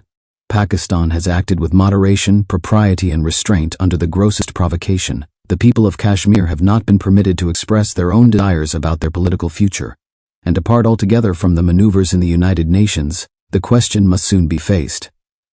How long can the other nations of the Commonwealth maintain the association with India which India has so manifestly abused? February 2, 1957. New Statesman and Nation, London. India is in default because she has assumed the right to accept the incorporation of Kashmir on a basis of a decision by a government which seized power by a coup d'état, imprisoned 9 members of the Assembly, and has kept the former Kashmir Prime Minister in jail without trial for more than 3 years. Even those powers which least wanted to offend India could not vote in support of a fait accompli which violated Mr. Nehru's promise of a plebiscite and ran counter to United Nations resolutions. February 2, 1957. The Evening Standard, London. There is an ever deeper hypocrisy in Mr. Nehru's attitude. No one has proclaimed the overriding authority of the United Nations as the arbiter of international law with more enthusiasm than he. It is not enough for Mr. Nehru to say that he disobeyed because he thought that the UN decision over Kashmir was mistaken. The criminal in the dock usually thinks the magistrate on the bench is wrong. The real test of Mr. Nehru's desire to uphold international law would have been his readiness to obey the United Nations even at the cost of sacrificing his own interests. In this he has failed. He has shown that he puts Indian imperialism before everything else. Quite cynically, he has defied the United Nations, knowing that body's inability to enforce its order about Kashmir. February 1, 1957. The O Journal, Rio de Janeiro. The attitude of the government of the Indian Union in annexing the province of Kashmir against the express decision of the United Nations to maintain status quo until the holding of the plebiscite to determine will of majority has caused great surprise and deception. Now Prime Minister Nehru, acting contrary to the liberal manner in which he preaches respect for the wishes of the people, has decided to challenge both the United Nations and Pakistan, practicing acts which amount to annexation pure and simple of Kashmir. In the case of Kashmir, the head of the Indian government has thrown aside all scruples, and facing the Security Council of the United Nations, he has purely and simply annexed the province. January 29, 1957. Badische Zeitung, Freiburg.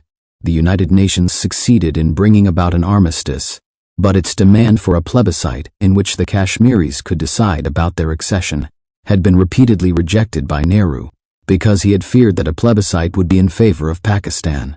Pakistan has been insisting on holding this plebiscite, but Nehru had declared today that Kashmir is a part of India as the former ruler of the state acceded to India, and a plebiscite would be out of question. Nehru allowed a contradictory principle in 1948, when the Nizam of Hyderabad, a Muslim ruler, intended to accede to Pakistan whilst his people, mainly Hindus, insisted on accession to India.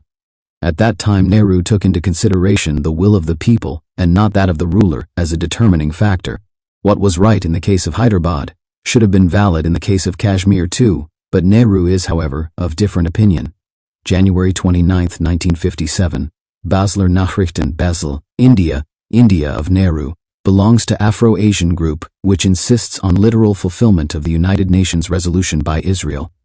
But this very country has only last week ignored her own undertaking to United Nations regarding right of self-determination of people of Kashmir, and this is in spite of Security Council having decided once again that India should maintain status quo in Kashmir. January 29, 1957. The St. Louis Post-Dispatch, St. Louis, Missouri. How can Prime Minister Nehru and his government defend the absorption of Kashmir in defiance of the United Nations, especially in defiance of the last-minute Security Council resolution, voted 10-0, calling for preservation of things as they were until a plebiscite could be held? Where others have been involved, Mr. Nehru has staunchly advocated the use of the United Nations machinery as a substitute for force and unilateral action. He was quick to deplore, for example, British-French intervention in Egypt, but when the shoe fits his own foot, he does not like its style. Can the United Nations ignore what India has done? An agency which does not enforce its authority is liable to lose it. That is why India has struck a hard blow against the United Nations, whose jurisdiction it acknowledged by accepting the 1949 truce. What of India's moralizing about other nations? January 28, 1957. Sunday News, New York. If there is any difference, except in the quantity of bloodshed up to now, between the way Nehru is acting in Kashmir and the way Kremlin is acting in Hungary, we cannot spot that difference. If there is any reason why Nehru's pious lectures should henceforth be received with any respect by anybody, We cannot spot that reason. Pakistan is a Mohammedan nation. About 77% of the Kashmiris are Mohammedans. Betting is good that they would vote to join Pakistan in a free election. Nehru, however, loves Kashmir. His ancestors came from there, and hates Pakistan, and up to now he has defied all UN urgings to let the Kashmiris vote on their own destiny. This is the same Nehru who continually preaches international morality to all the world and pays fervent lip service to the idea that all peoples should have the right to decide how and by whom they will be governed. February 10, 1957. Chicago Tribune, Chicago. For a number of years the chief stock in trade of Nehru of India has been lofty holier-than-thou attitude towards the rest of the world. The latest developments with reference to the disputed territory of Kashmir put these pretenses in perspective. Even in Britain it seems to be conceded now that Nehru is a phony who talks peace and international conciliation while refusing to yield an inch when his own self-interest is involved. But that has not deterred him from continuing to object to colonialism when other nations are concerned, or from preaching the virtues of self-determination in all other areas but Kashmir. February 10, 1957. U.S. News and World Report, Washington. A new picture of Jawaharlal Nehru, avowed foe of big power colonialism, appears when you look at his record in the neighboring state of Kashmir. India's Prime Minister has always wanted Kashmir. To get it, record shows that he has used troops, gagged the press, jailed Kashmiri leaders, blocked elections, and defied the United Nations. February 8, 1957. Birmingham Post, Birmingham. The Security Council resolution on Kashmir calling for the maintenance of the status quo has not wrought the slightest change in India's obdurate attitude. None of the excuses for abandoning a plebiscite advanced by Mr. Menon at the United Nations, alleged Pakistani aggression, the passage of time, changed conditions, touches the main point at the issue, which is that India is pledged by the original act of accession and by subsequent United Nations resolutions to the holding of a plebiscite to determine the will of the people. Is it possible that Mr. Nehru still does not see the harm he had done to his own prestige in exchange for a hazardous territorial advantage? February 5, 1957. Anis, Kabul. Let us set aside the interpretations of religious, cultural, and economic aspects of Kashmir as advanced by Pakistan and India. If we take only the legal aspect of this issue into consideration, an important and irrefutable point emerges, namely, the right of self-determination of the people of Kashmir. The United Nations has in its resolution unequivocally and emphatically proposed that the Kashmir issue should be decided through a free and impartial plebiscite under the United Nations supervision. It is most surprising to find that the government of India refuses the right of self-determination to the Kashmiris. February 5, 1957. The Guardian Journal, Nottingham. In the particular case under consideration, it is reasonable to support from his attitude that he is not at all certain as to the legality of what has been done in regard to Kashmir. What, in short, it all amounts to is that while he is prepared to cooperate with the world body on matters affecting foreign countries, he is not going to carry the principle so far that it will impinge his own nationalistic interests. Mr. Nehru's far from being a selfless internationalist. February. Durban, Bern. One sees, for instance, Kashmir as a big black blot on the white Indian shirt and the United Nations Dobie, Hammarskjöld trying to clean it. Or Kashmir appears as an ink spot in otherwise clean book. All this is the result of India flouting the decisions of the Security Council, which directed India to maintain the status quo in Kashmir in order to make plebiscite possible there. February 3, 1957. Die Presse, Vienna. What are condemnations or military pacts as well as faith in justice worth, for if one indulges in moral indignation in the case of Egypt, and in the case or Kashmir, allows self-interest to guide his conduct? The showboy, or the United Nations, has failed in his first examination. The Asian pioneer against the Western imperialism has proved himself to be imperialist. The pupil, or Mahatma Gandhi, has become a preacher of dual morality. January 30, 1957. Havadis, Istanbul. The real character, or Mr. Nehru's policy or neutrality for peace, has been suddenly understood by the free world after Kashmir has been annexed to India. Now Nehru, in spite of his tall talk about neutrality, international justice, and absolute authority of the United Nations, is an unjust conqueror and aggressor. All these help to disclose the true character of Nehru and his double-faced policy. He is no longer a prophet of peace. January 30, 1957. La Gruyere, Bull.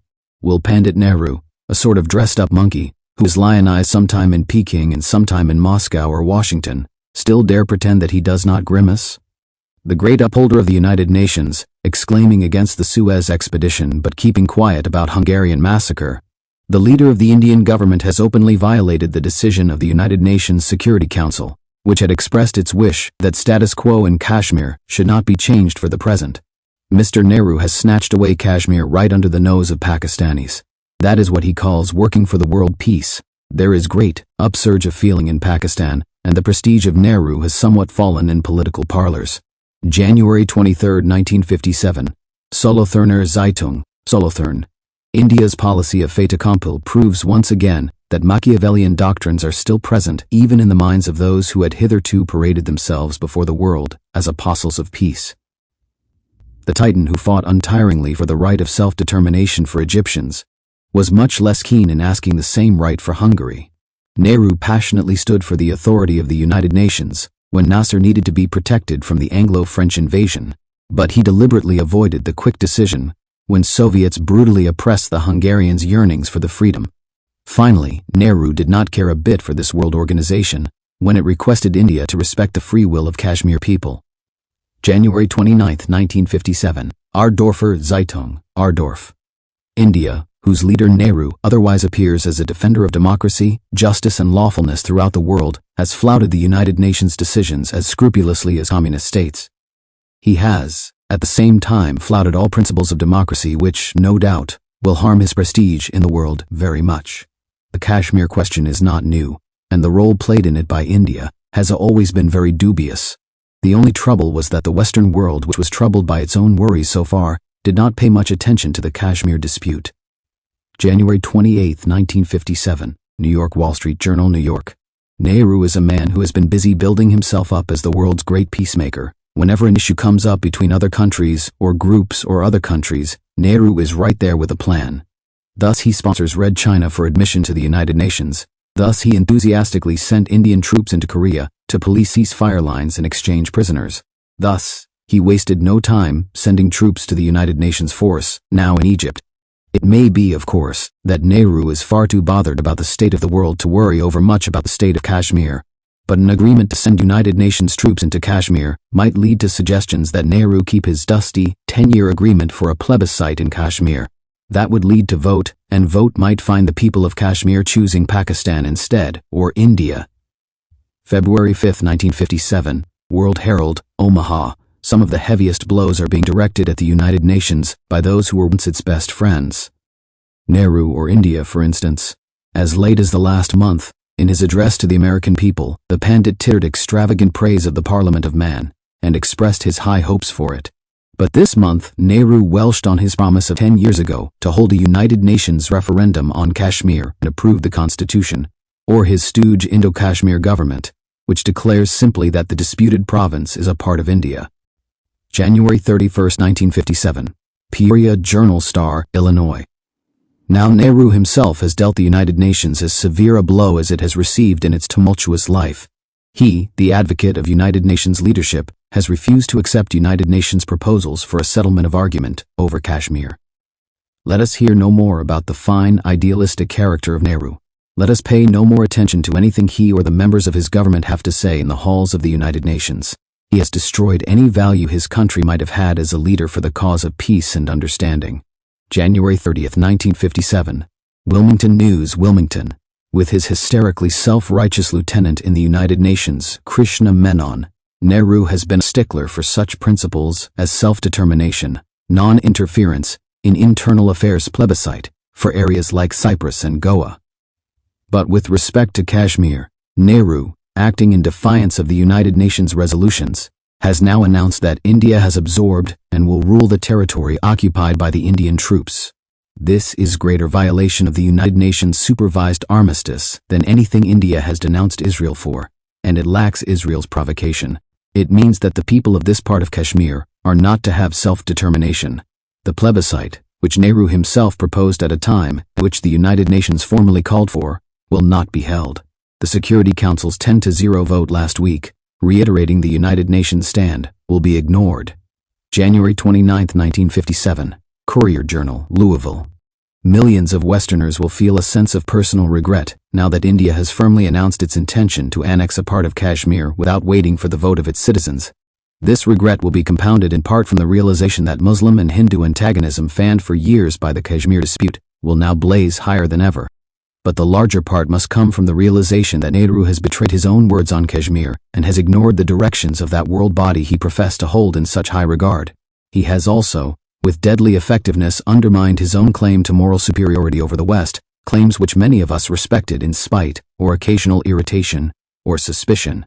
He has shown himself to be as much a partisan as any totalitarian government of today is likely to be. January 18, 1957, Belfast Telegraph, Belfast. Mr. Nehru has never been slow in presenting himself as the keeper of the world's conscience. He has pretended a moral superiority over many another nation.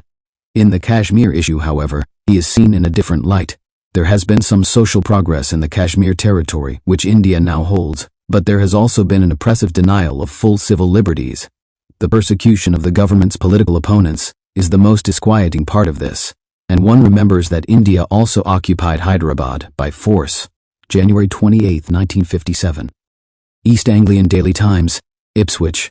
The Indian government has done no good either to its international reputation or to the prospect of friendly relations between India and Pakistan by declaring, in defiance of a Security Council resolution, that Kashmir had become an integral part of India. But the process by which this fait accompli has been brought about, the years of resistance to United Nations decisions, the imprisonment of the former Prime Minister of Kashmir, the disregard of the principle of self-determination and the silly filibustering tactics of Mr. Krishna Menon in the Security Council, are an affront to every principle of international morality, which Mr. Nehru has laid down as a basis for judging the behavior of other nations. January 28, 1957. New York World Telegram, New York. Prime Minister Nehru, when he was in this country, belatedly hailed UN actions in the Middle East and Hungary. It showed, he said, not even great nations could defy the will of the UN majority. But, on Kashmir issue, Nehru consistently for 8 years has defied UN ruling that Kashmir residents be permitted to vote whether they wanted Indian or Pakistan rule. Now, with Russia as usual running interference for him, Nehru says latest UN resolution backed by US and Britain is entirely misconceived. Evidently he is prepared to back his stand with force. And so it goes with Asia's great peace leader. February 19, 1957. Philadelphia Inquirer, Philadelphia. When the United Nations Security Council voted 10-0 to have plebiscite in Kashmir to determine whether the territory should go to Pakistan or India, Pakistan agreed. Nehru's India said nothing doing. Yet it seems to many of us that when the Security Council speaks, some international obligation is involved. Nehru himself was very firm in urging the British and French to call off their invasion of Egypt after the United Nations acted.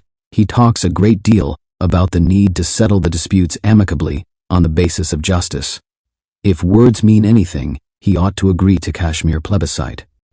But when India's interests are concerned, Nehru's pious words sound like double talk. February 15, 1957. Morning Record. Troy. The Prime Minister of India has sent troops from his country to other lands under the United Nations leadership. When the Indian troops went to Korea to supervise a truce there, Nehru did not consider his soldiers foreign so much as international. Now, however, he calls the United Nations forces foreign troops. Nehru's course in regard to Kashmir has placed the Prime Minister in a most disagreeable light in view of the world opinion. For India sent troops to occupy a part of Kashmir, a large and wealthy country, and then annexed the occupied territory without heed either to the United Nations appeal or to the wishes or Kashmir populace. While Nehru has maintained that the United Nations recommendations must be respected, he has himself defied the unanimous vote of the Security Council in Kashmir dispute. While Nehru has assailed the colonialism and demanded self-determination for the populations, he has seized larger part of Kashmir and refused to permit a plebiscite. Cincinnati Inquirer, Cincinnati.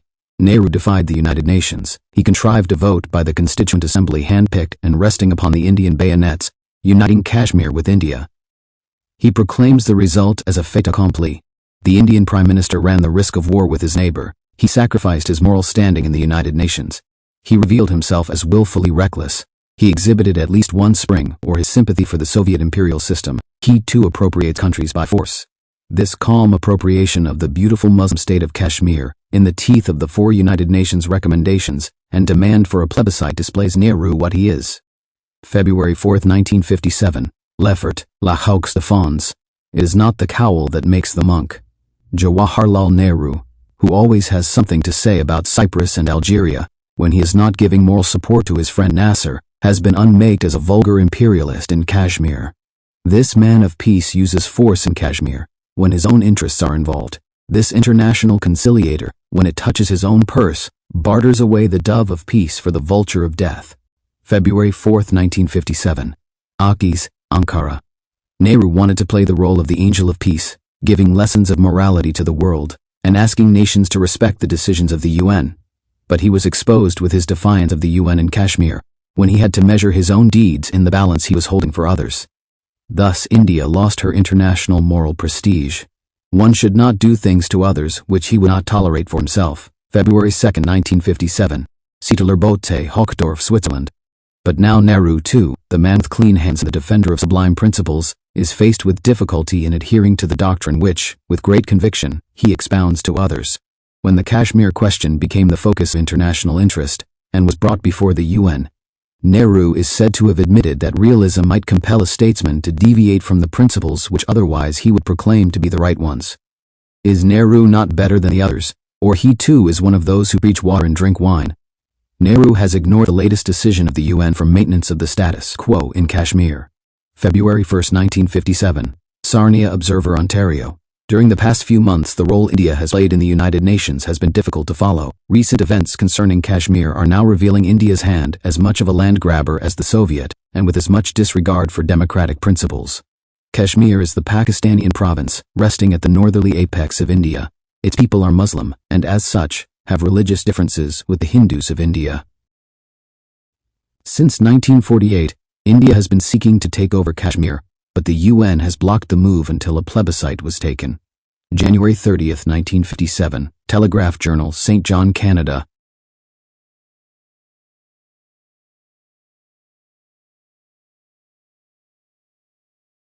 After all the self-righteous preaching of international goodwill and brotherly love that he has been doing and reproaching those nations, especially in the West whose behavior did not come up to his high ideals, Prime Minister Nehru of India has done a shocking thing.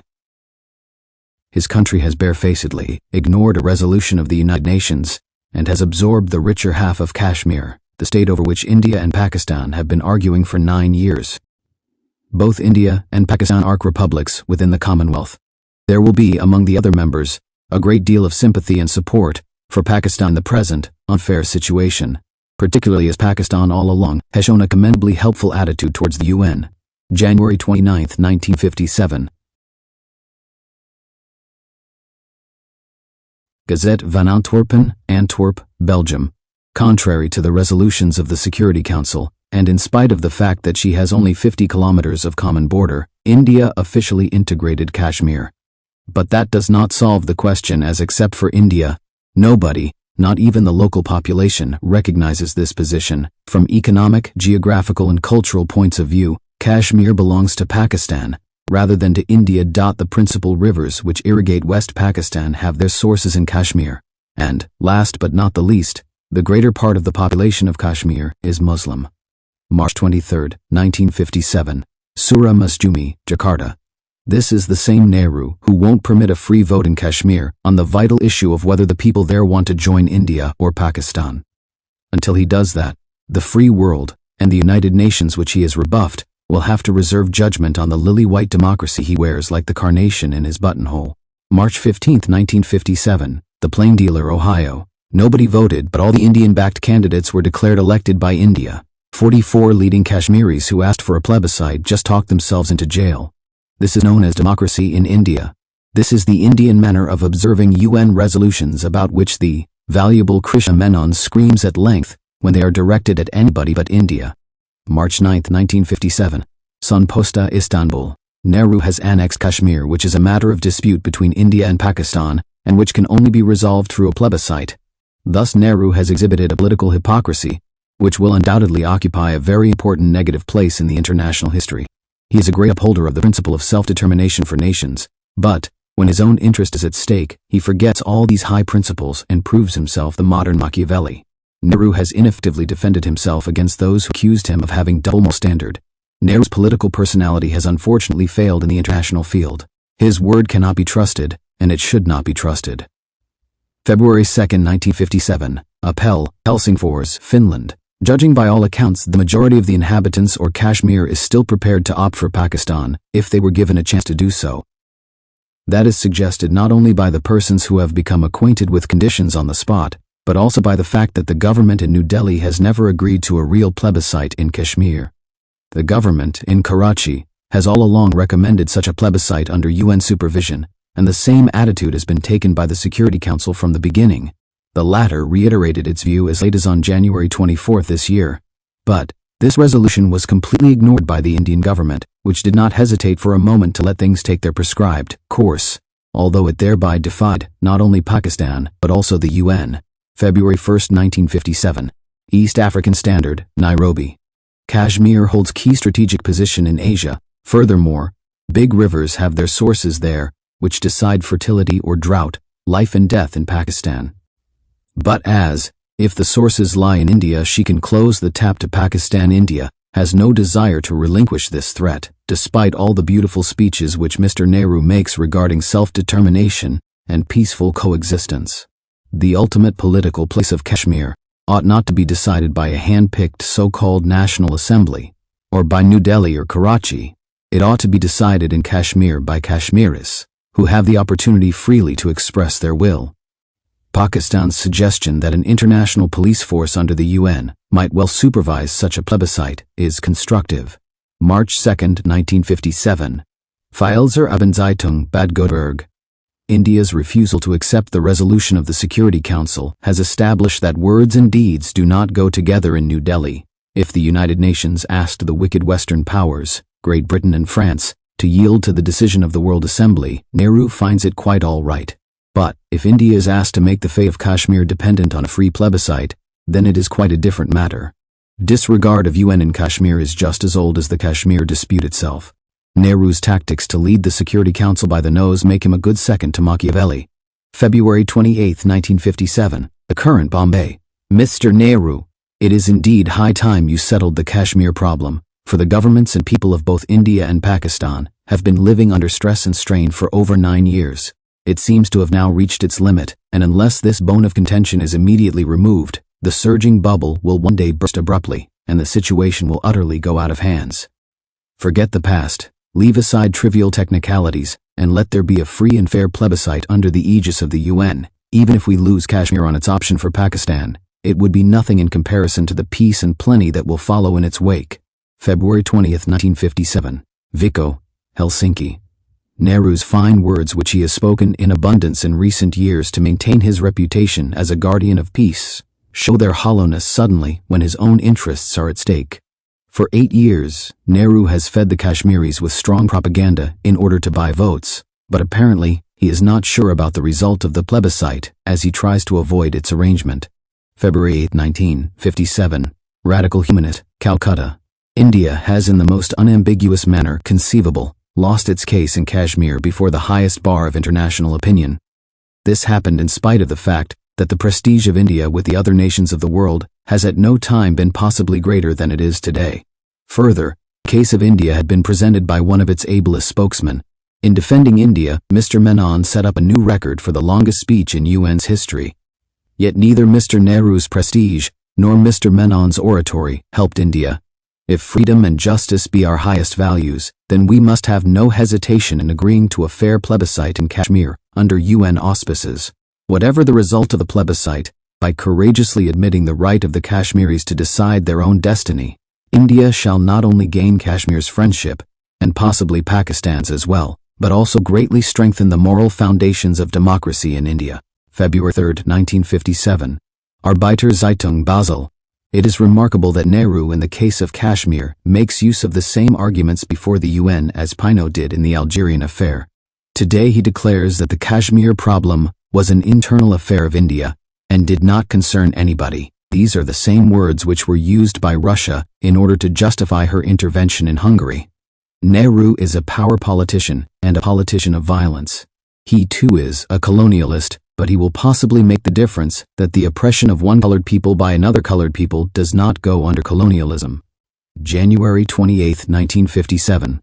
Berlingske Tidende, Copenhagen. India's professional peace dove, Pandit Nehru, had promised Pakistan that the future status of Kashmir would be determined through a plebiscite. But now the peace dove has snapped with its beak and decided to assure Kashmir for India with the help of cannons. January 28, 1957, the Rhodesia Herald, Rhodesia. Not since the days of Hitler has there been such a shocking breach of international morality as Mr. Nehru's seizure on Saturday of the Indian-controlled part of the state of Jammu and Kashmir and its incorporation in India. His purpose is plain: to forestall any further action on Kashmir by the Security Council of the United Nations, but in taking this step, he has in effect torn up the solemn obligation entered into by India at the United Nations in 1951 to submit the future of the territory to a plebiscite of the people, and has openly defied the authority of the United Nations. January 28, 1957. Appendix to 2 letters. The 2 letters reproduced here are by Sheikh Mohammed Abdullah, who was installed Prime Minister of Kashmir after partition. He is languishing in a lone prison somewhere in Kashmir. His only fault was that he spoke rather loudly for his people, and he reminded Nehru of a promise, the promise of plebiscite. These letters speak for themselves. The first letter was addressed to Mr. G.M. Sadiq, who was the president of the fake Constituent Assembly, which recently voted Kashmir's integration with India. The second letter is addressed to the members of the Security Council and was received in New York in early 1957. The language is precisely Abdullah's, without any editing. Both these letters pierced through prison walls. First warning. From the scrappy press reports reaching here, I gather that you are contemplating to convene shortly a session of the Constituent Assembly, with a view to finalizing the constitution for the Jammu and Kashmir state. Obviously, this is going to be the most important juncture in the history of our state. I, therefore, owe it to the suppressed millions of the country, as well as to the mighty mass movement led for a century, to warn you of the grave consequences likely to follow your contemplated action. Hoping against, hope that you may still pause for second thought, however belated, and refrain further from the course of action that has paralyzed public opinion and done disastrous damage here, and ask if the present circumstances and the prevailing climate can warrant and guarantee a constitution in accordance with the aspirations of the people. With the coup of August 9, 1953, the first act of the murder of democracy was committed when I was unconstitutionally and illegally removed front premiership and simultaneously arrested and detained. This arbitrary removal from office of the leader of the House, without formal vote of no confidence, is without a parallel in democracy, and the spontaneous mass protest from every nook and corner of Kashmir has registered an unequivocal condemnation against it. The government, pitchforked into office in consequence of the coup, therefore, does not and cannot enjoy even the semblance of public confidence. Beyond doubt it would have tottered and collapsed soon after its inception, but for the wanton and widespread repression loose by the Army, Indian Reserve Police, and gangsters of the Peace Brigade, which sustains the present regime in office. Shooting and arrests. What followed August 9th is not unknown to you, unless you find it convenient to forget. It is history now that promiscuous shooting took a heavy toll of peaceful men, women, and children throughout the country. Thousands of people were arrested and tortured in order to break them into submission. The victims included high government officials, respectable citizens, lawyers of high status, members of the Consembly, and many freedom fighters of our movement.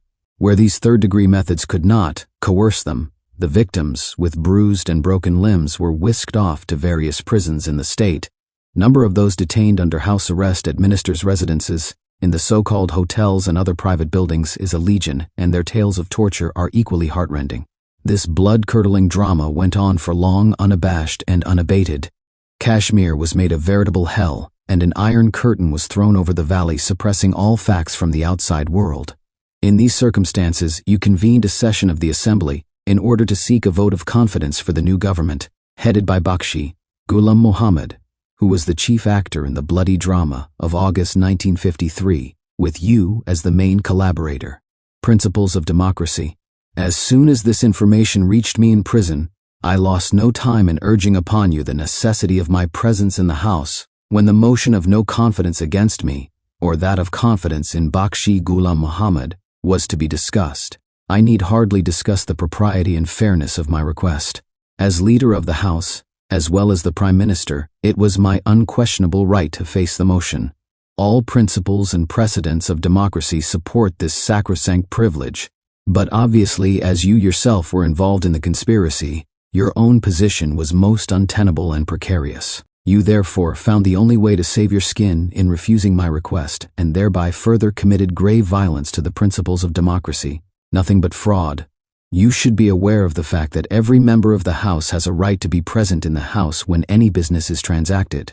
It is not the question of any numerical strength of his view that counts, but the member's basic right to canvass support in the House that matters essentially. By refusing permission to other MLAs jailed in 1953 along with me, you usurped this right also. Thus you aided and abetted in trying to hoodwink the world that the present regime enjoyed the confidence of the House. But everyone is fully conscious of the fact that a vote of the House, obtained under such circumstances, has not only no normal or legal value, but is a positive fraud on democracy. Of late, a good deal of evidence has come to light, which establishes beyond doubt that the August 9th coup was a result of a deep conspiracy with communal and reactionary elements and other vested interests with whom the Bakshi clique joined hands in order to sabotage the great movement of which I have been the spearhead since 1931. Lawless law.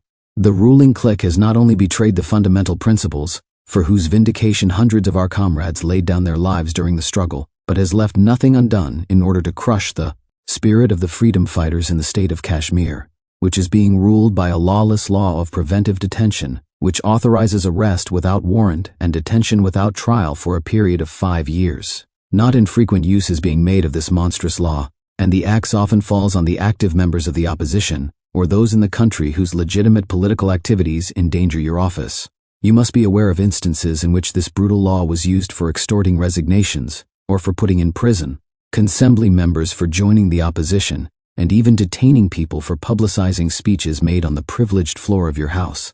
Even at present, on the eve of your great venture of giving the country a constitution, several important opposition members are under detention, and some others are let out on the so-called parole and are under most humiliating police surveillance, for no fault other than that they have consistently refused to support your regime. To crown all this ignominious state of affairs, there is my continued detention without trial for the last 3 years, extended from time to time for the sole reason of giving the present government fresh, albeit brief, lease of life. Peace Brigade. As if this law of the jungle was not enough, your government has, at a huge cost, built up a civil army known as Peace Brigade, or Special Police, whose main task is to flog people publicly, rob them in broad daylight, and commit other atrocities upon those who are in opposition to your government, and thus help to keep it in office. This organization is mostly composed of gangsters, the scum of society, with a shady past, whose job is to strike terror among the peaceful citizens. Civil liberties in the state have been buried deep, legitimate political activity is crippled, and public life paralyzed. Huge amounts, borrowed from India, are being utilized in corrupting people, granting them contracts and other requisites in order to prop up your regime. Height of treachery. By August 9th, by action as well as by the long record of the black deeds in and outside the House, the present government and the Assembly have completely forfeited the confidence of the electorate, and they no longer represent the political and economic aspirations of the people. It will be the height of treachery if such a body sits to frame a fundamental law for the people and their future generations. Nothing can be a worse betrayal of their aspirations. I feel therefore duty-bound to ask you to desist from such a course of action. History has produced many quislings, but the world knows the doom of every enemy of the people. Nearer home in India, even mightier stooges rose to thwart the progress of the majestic march of freedom.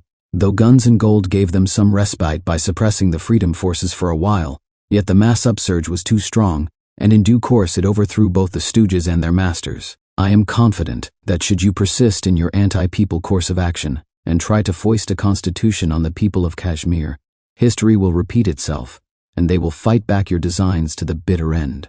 S.M. Abdullah. Letter to Security Council. 2. The Honorable Members. Security Council. United Nations Organization, New York. Your Excellencies. Fast-developing events indicate that the 9-year-old Kashmir question is very likely to come up for your consideration very soon, and in all probability you will give your most earnest attention to it with a view to effect a final settlement of the dispute. Quite naturally, on such an important occasion, I would have very much liked to be able to personally present before your excellencies some outstanding aspects of the question and explain the urgent and immediate need for a final settlement and early termination of the protracted agony of my people. But that is not to be.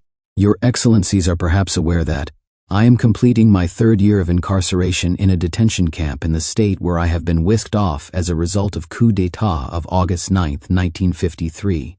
Accordingly, the only course available to me is to send out this letter and pray for your excellencies' indulgence in the hope that facts stated here will receive your excellencies' earnest consideration. 2. As a spearhead of people's struggle against autocracy and economic exploitation, I led a powerful mass movement in Kashmir for over 2 decades. This movement, which passed through various troubles and travails, had always sovereignty of the people as its bedrock. Many of our comrades in arms laid their lives for this cherished goal, and many others went through great sufferings in the pursuit thereof. With the tragic partition of the subcontinent of India, though the flames of communal orgy engulfed the subcontinent, taking a heavy toll of human life, the state of Jammu and Kashmir kept its head cool and considerably succeeded in maintaining communal harmony in Kashmir. Unfortunately, however, the partition of India did not wholly spare Kashmir from its affects, and a tribal invasion on the state from the northwest followed in 1947. Under the stress of this invasion, the then Maharaja of Kashmir appealed to India for armed intervention.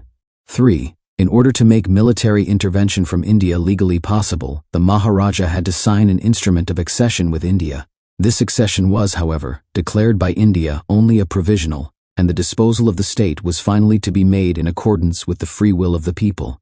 On October 27, 1947, Lord Mountbatten, the then Governor-General of India, wrote to Maharaja, in reply to his letter offering accession of the state with India, that as soon as law and order have been restored in Kashmir and its soil cleared of the invader, the question of state's accession should be settled by a reference to the people. 4th, on November 2, 1947, P.T. Jawaharlal Nehru, Prime Minister of India, in his broadcast speech declared, "We are anxious not to finalize anything in a moment of crisis and without the fullest opportunity to be given to the people of Kashmir to have their say. The accession must be made by the people of that state. We will not and cannot back out of it." 5. On behalf of India, there are innumerable commitments made to the United Nations organization as well as to the people of Kashmir that the letter alone can decide their fate through an impartial plebiscite. Thus, India came to Kashmir as the champion and protector of our right of self-determination, and tinder that slogan fought "Nick the invaders" with our support. 6. On August 13, 1948, and later on January 5, 1949, the UN Commission on India and Pakistan passed 2 historic resolutions incorporating the solemn agreements of the 2 countries that accession shall be decided through a free and impartial plebiscite under the aegis of UN organization. These international commitments to the people of Kashmir are categorical and unambiguous. 7. In 1951, a constituent assembly was convened in the Indian-occupied part of the state with a view to give constitutional shape to the government. Pakistan, suspecting backdoor decision on accession through this constituent assembly, took strong exception in the Security Council to the convening of this assembly and its competence to decide the question of accession. Sir B.M. Rao, leader of the Indian delegation in the United Nations, in his speeches before the Security Council delivered on 12th and March 29, 1951, made the object of the assembly abundantly clear, and declared unequivocally that in reference to accession, the Constituent Assembly can take no decision, and his government will be bound by her commitments made to the United Nations in this regard. The Security Council, on the basis of this international commitment, registered its verdict on these terms, and any action that Assembly might attempt to take to determine the future shape and affiliation of the entire state, or any part thereof, would not constitute a disposition of the state in accordance with the above principle. Resolution of Security Council of March 1951. Pandit Jawaharlal Nehru, while answering questions in the Indian Parliament in February 1955, characterized the Kashmir Assembly's pronouncement on accession as unilateral and therefore of no consequence. 8.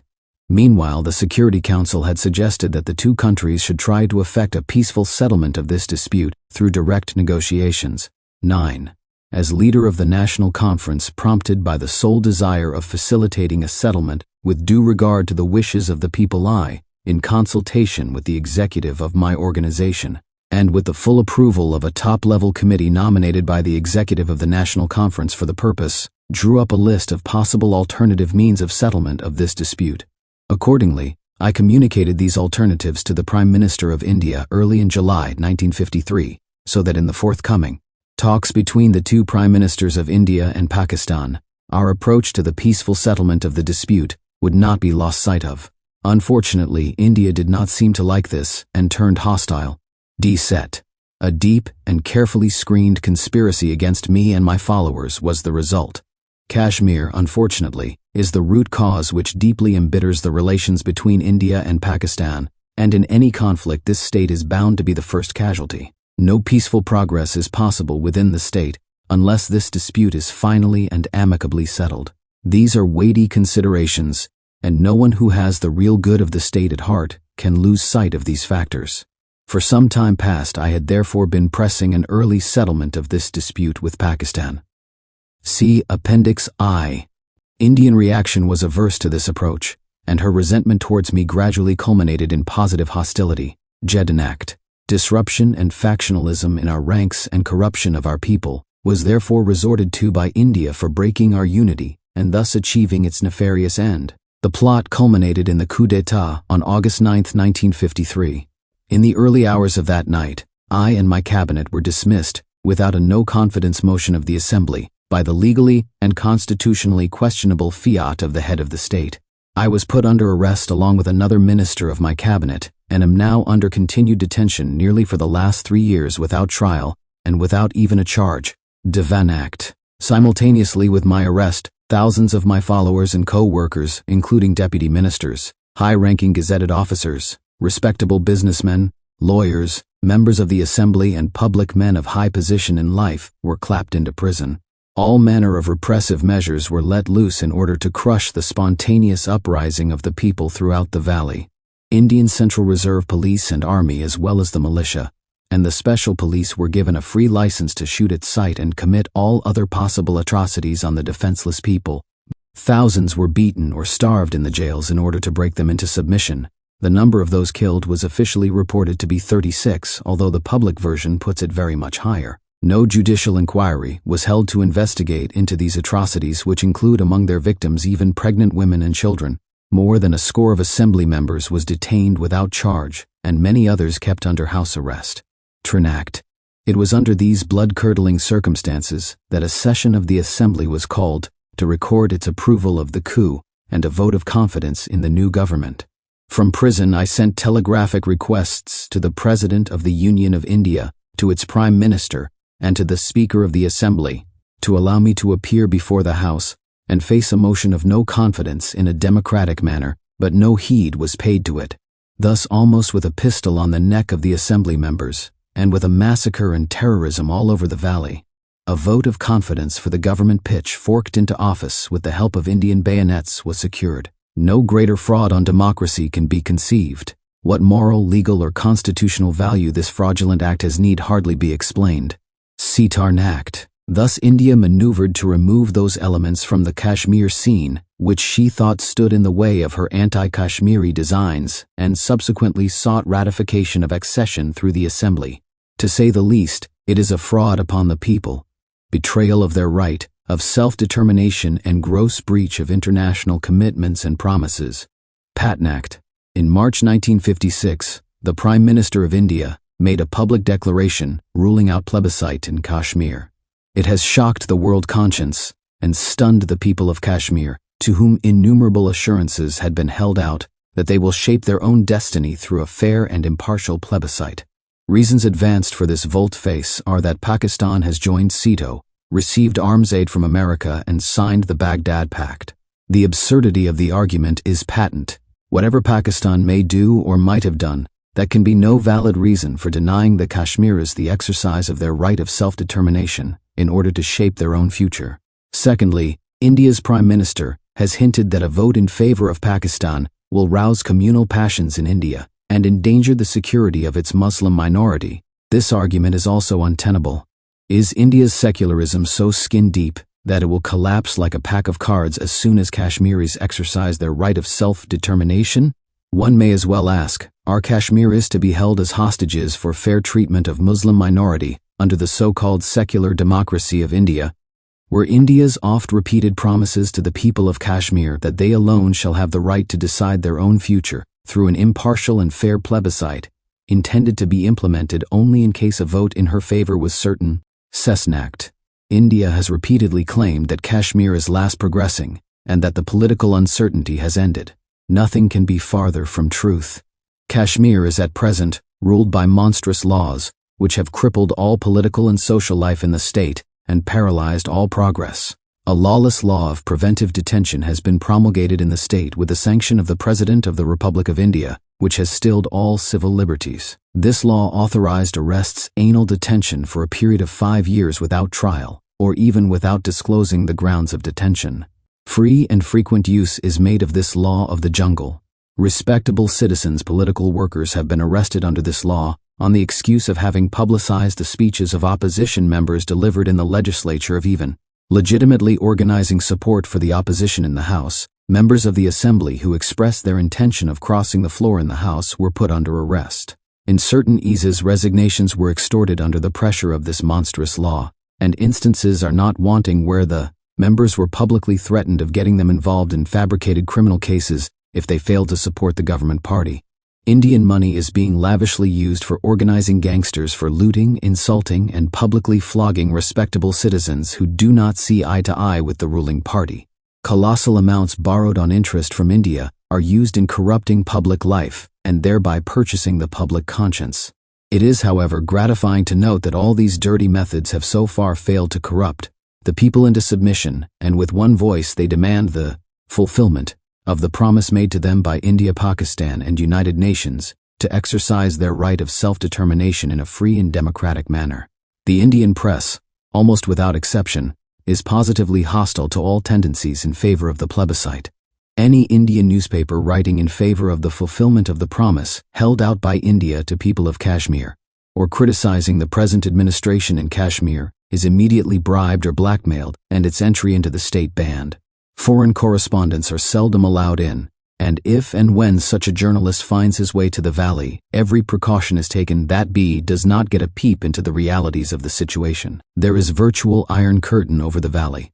No citizen dare to approach a visitor to acquaint him with the tale of his misery for fear of Gestapo and subsequent torture. I challenge anyone to refute it. Under an impartial agency, the scathing sea of resentment or Kashmiris win he unleashed, and a real picture will come to light in those circumstances alone. Recent civic elections held in Srinagar and in Jammu afford a proof positive of oppressive and fraudulent practices of the ruling party in Kashmir. Muslim organizations and political bodies with overwhelming Muslim membership completely boycotted these elections. Some Hindu opposition organizations, however, contested these elections against the ruling party. The Hindu press, both in and outside the state, has published a surprising account of corruption, malpractices, impersonation, and fraudulent methods used in these elections by the ruling party. It was through these shady means that the ruling party has secured all the seats in the Srinagar Municipal Corporation and majority in the Jammu Corporation. 17. Kashmiris are facing untold miseries during the present phase of their history. No progress, economic or political, is possible under such circumstances. Kashmir has become an oozing sore in the body politic of the subcontinent. It has embittered beyond measures relations between the two countries. The two armies facing each other across the ceasefire line constitute a potential powder magazine which may flare up any time into a devastating war. Its consequences are too grim to imagine. In such an eventuality, Kashmir will be wiped out completely and far worse may happen. Is the world conscience so dead as not to wake up in time?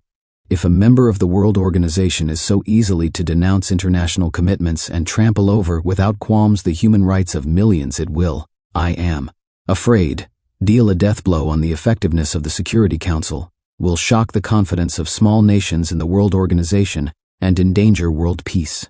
Azamnakt. On behalf of the millions of Kashmiris, and in the name of peace and progress of hundreds of millions of the subcontinent, I appeal to your excellencies to firmly stand by the pledges of the Security Council and execute its decision. I also appeal to the freedom-loving countries of the world, to those who have signed the United Nations Charter and pledged themselves to honor it in word and deed, as well as to those nations whose leaders have fought and given their lives to establish people's right of self-determination, to rise above international differences and disputes and lend a firm and unanimous support to the right 4 million downtrodden Kashmiris and allow them to decide their own future in a free and democratic atmosphere. That alone will end the agony of the people of Kashmir and eliminate a grave danger to peace. Yours sincerely, S. M. Abdullah. Appendix 3rd, Pakistan and Kashmir. Quaid-e-Azam Jinnah, the founder of Pakistan, once declared that Kashmir will fall into our lap like a ripe fruit. Nobody ever imagined that Kashmir could have an existence outside Pakistan. Apart from religious and cultural ties, the main roads, the mountain routes, and the river courses make West Pakistan and Kashmir one geographical unit. They are two parts of whole and have to prosper or perish together. Kashmir and Pakistan. The state of Jammu and Kashmir has an area of 84,471 square miles. It is bounded on the northeast by Tibet, on the north by China, on the extreme northwest by Afghanistan, where it is also in close proximity with Soviet Russia on the west, and south by West Pakistan, and by a perilously narrow hilly tip in the southeast by India. The state is composed of 3 units. 1. Jammu Province, topographically and ethnologically part of the plains of West Pakistan. 2. Kashmir Valley. Muzaffarabad district of this province has common race, terrain and boundary with Abbottabad, a district of West Pakistan. 3. Frontier districts. Gilgit zone of this unit is flanked on the northwest and west by the Pakistan states of Chitral, Dir and Swat. Population. The total population of the Jammu and Kashmir state, according to the census figures of 1941, was 4,023,180. Muslims numbering 3,102,700, that is 77.11% or more than 3/4, and non-Muslims under 1,920,480, constituting less than 1/4, that is 22.89% only. Thus there was a Muslim majority in the state as a whole as well as in each administrative division, taken singly, when in 1947, the British Indian Empire gave place in the Indo-Pakistan subcontinent to the 2 successor states, India and Pakistan. Of these, Pakistan was the expression of the self-determination of the Muslim majority areas of the subcontinent. Now, the state of Jammu and Kashmir was contiguous to Pakistan. It was as predominantly Muslim as Pakistan itself. Its 3 great rivers, arteries of Kashmir's timber trade, flowed into Pakistan to irrigate its vast agricultural plains. In race, culture, values, food and customs, the people of Kashmir and of West Pakistan formed one single indivisible ethnic unit. Road communications, which in all mountainous countries follow the course of rivers, followed the course of the Jhelum, the only road leading out of the Kashmir Valley open all the year round, to Rawalpindi in Pakistan, and the course of the Chenab from Jammu to Sialkot. The road connecting Jammu with Srinagar, in the Kashmir Valley, which has now been extended through causeways to India, crosses the Pir Panjal Range at the 14,000 feet high Banihal Pass, and is snowbound for about 4 months in the year. Apart from the fact that Jammu and Kashmir state has been one of the principal recruiting grounds of the Pakistan Army, a source of manpower Pakistan could not forego, there was the great threat that the occupation of Kashmir by India would expose Pakistan's vital and vulnerable flank, with its main rail and road communications, and would lead to an encirclement of Pakistan. This was pointed out by Sheikh Mohammed Abdullah, first Prime Minister of Indian-occupied Kashmir, due to the strategic position that the state held. If this state joins the Indian Dominion, he thought, Pakistan would be completely encircled. The agricultural economy of the state of Jammu and Kashmir is based on the forest wealth of its great mountain slopes. Before October 1947, the timber from these forests was floated down the rivers to its 2 great markets at Jhelum and Wazirabad in Pakistan. In winter months, the Kashmiri workers found employment in the temperate plains of West Pakistan. Other produce of nature, such as fresh fruit, found their nearest and most practical markets in close-by Rawalpindi in Pakistan, a few hours' drive from the Kashmir Valley. Kashmir's economic links with Pakistan were equally marked in its import trade. Most of the Kashmir's requirements in salt, pulses, grain, wool and oilseeds were met by what is now West Pakistan. Practically all petrol and petroleum products came from the oil fields of Adak in Pakistan. Karachi, now the capital of Pakistan, is the port nearest to Kashmir, and all its trade with foreign countries passed through Karachi.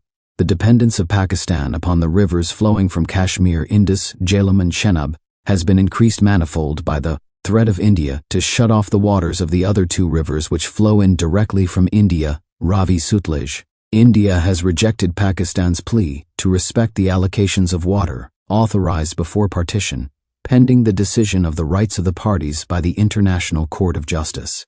By one means or another, the government of India is seeking to gain time in which to complete projects which will deny Pakistan water vital for its agricultural and economic existence. Therefore, Indian control of the other three rivers flowing in Pakistan would raise the gravest apprehensions of total disaster for Pakistan. Thus, in 1947, when India and Pakistan came into being, everything pointed to the logical direction of the accession of the state of Jammu and Kashmir to Pakistan, contiguity, ethnic unity, religion, which basically influenced the principle of self-determination and partition of the subcontinent, natural communications, a common river system, economic interdependence, and above all the sovereign will of the people of Kashmir, if only it had been given a chance of free self-expression.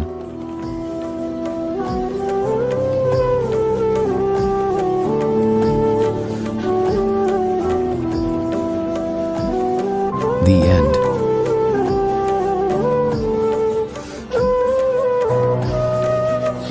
You have been listening to a Pliskin audiobook production of Captive Kashmir by Aziz Beg.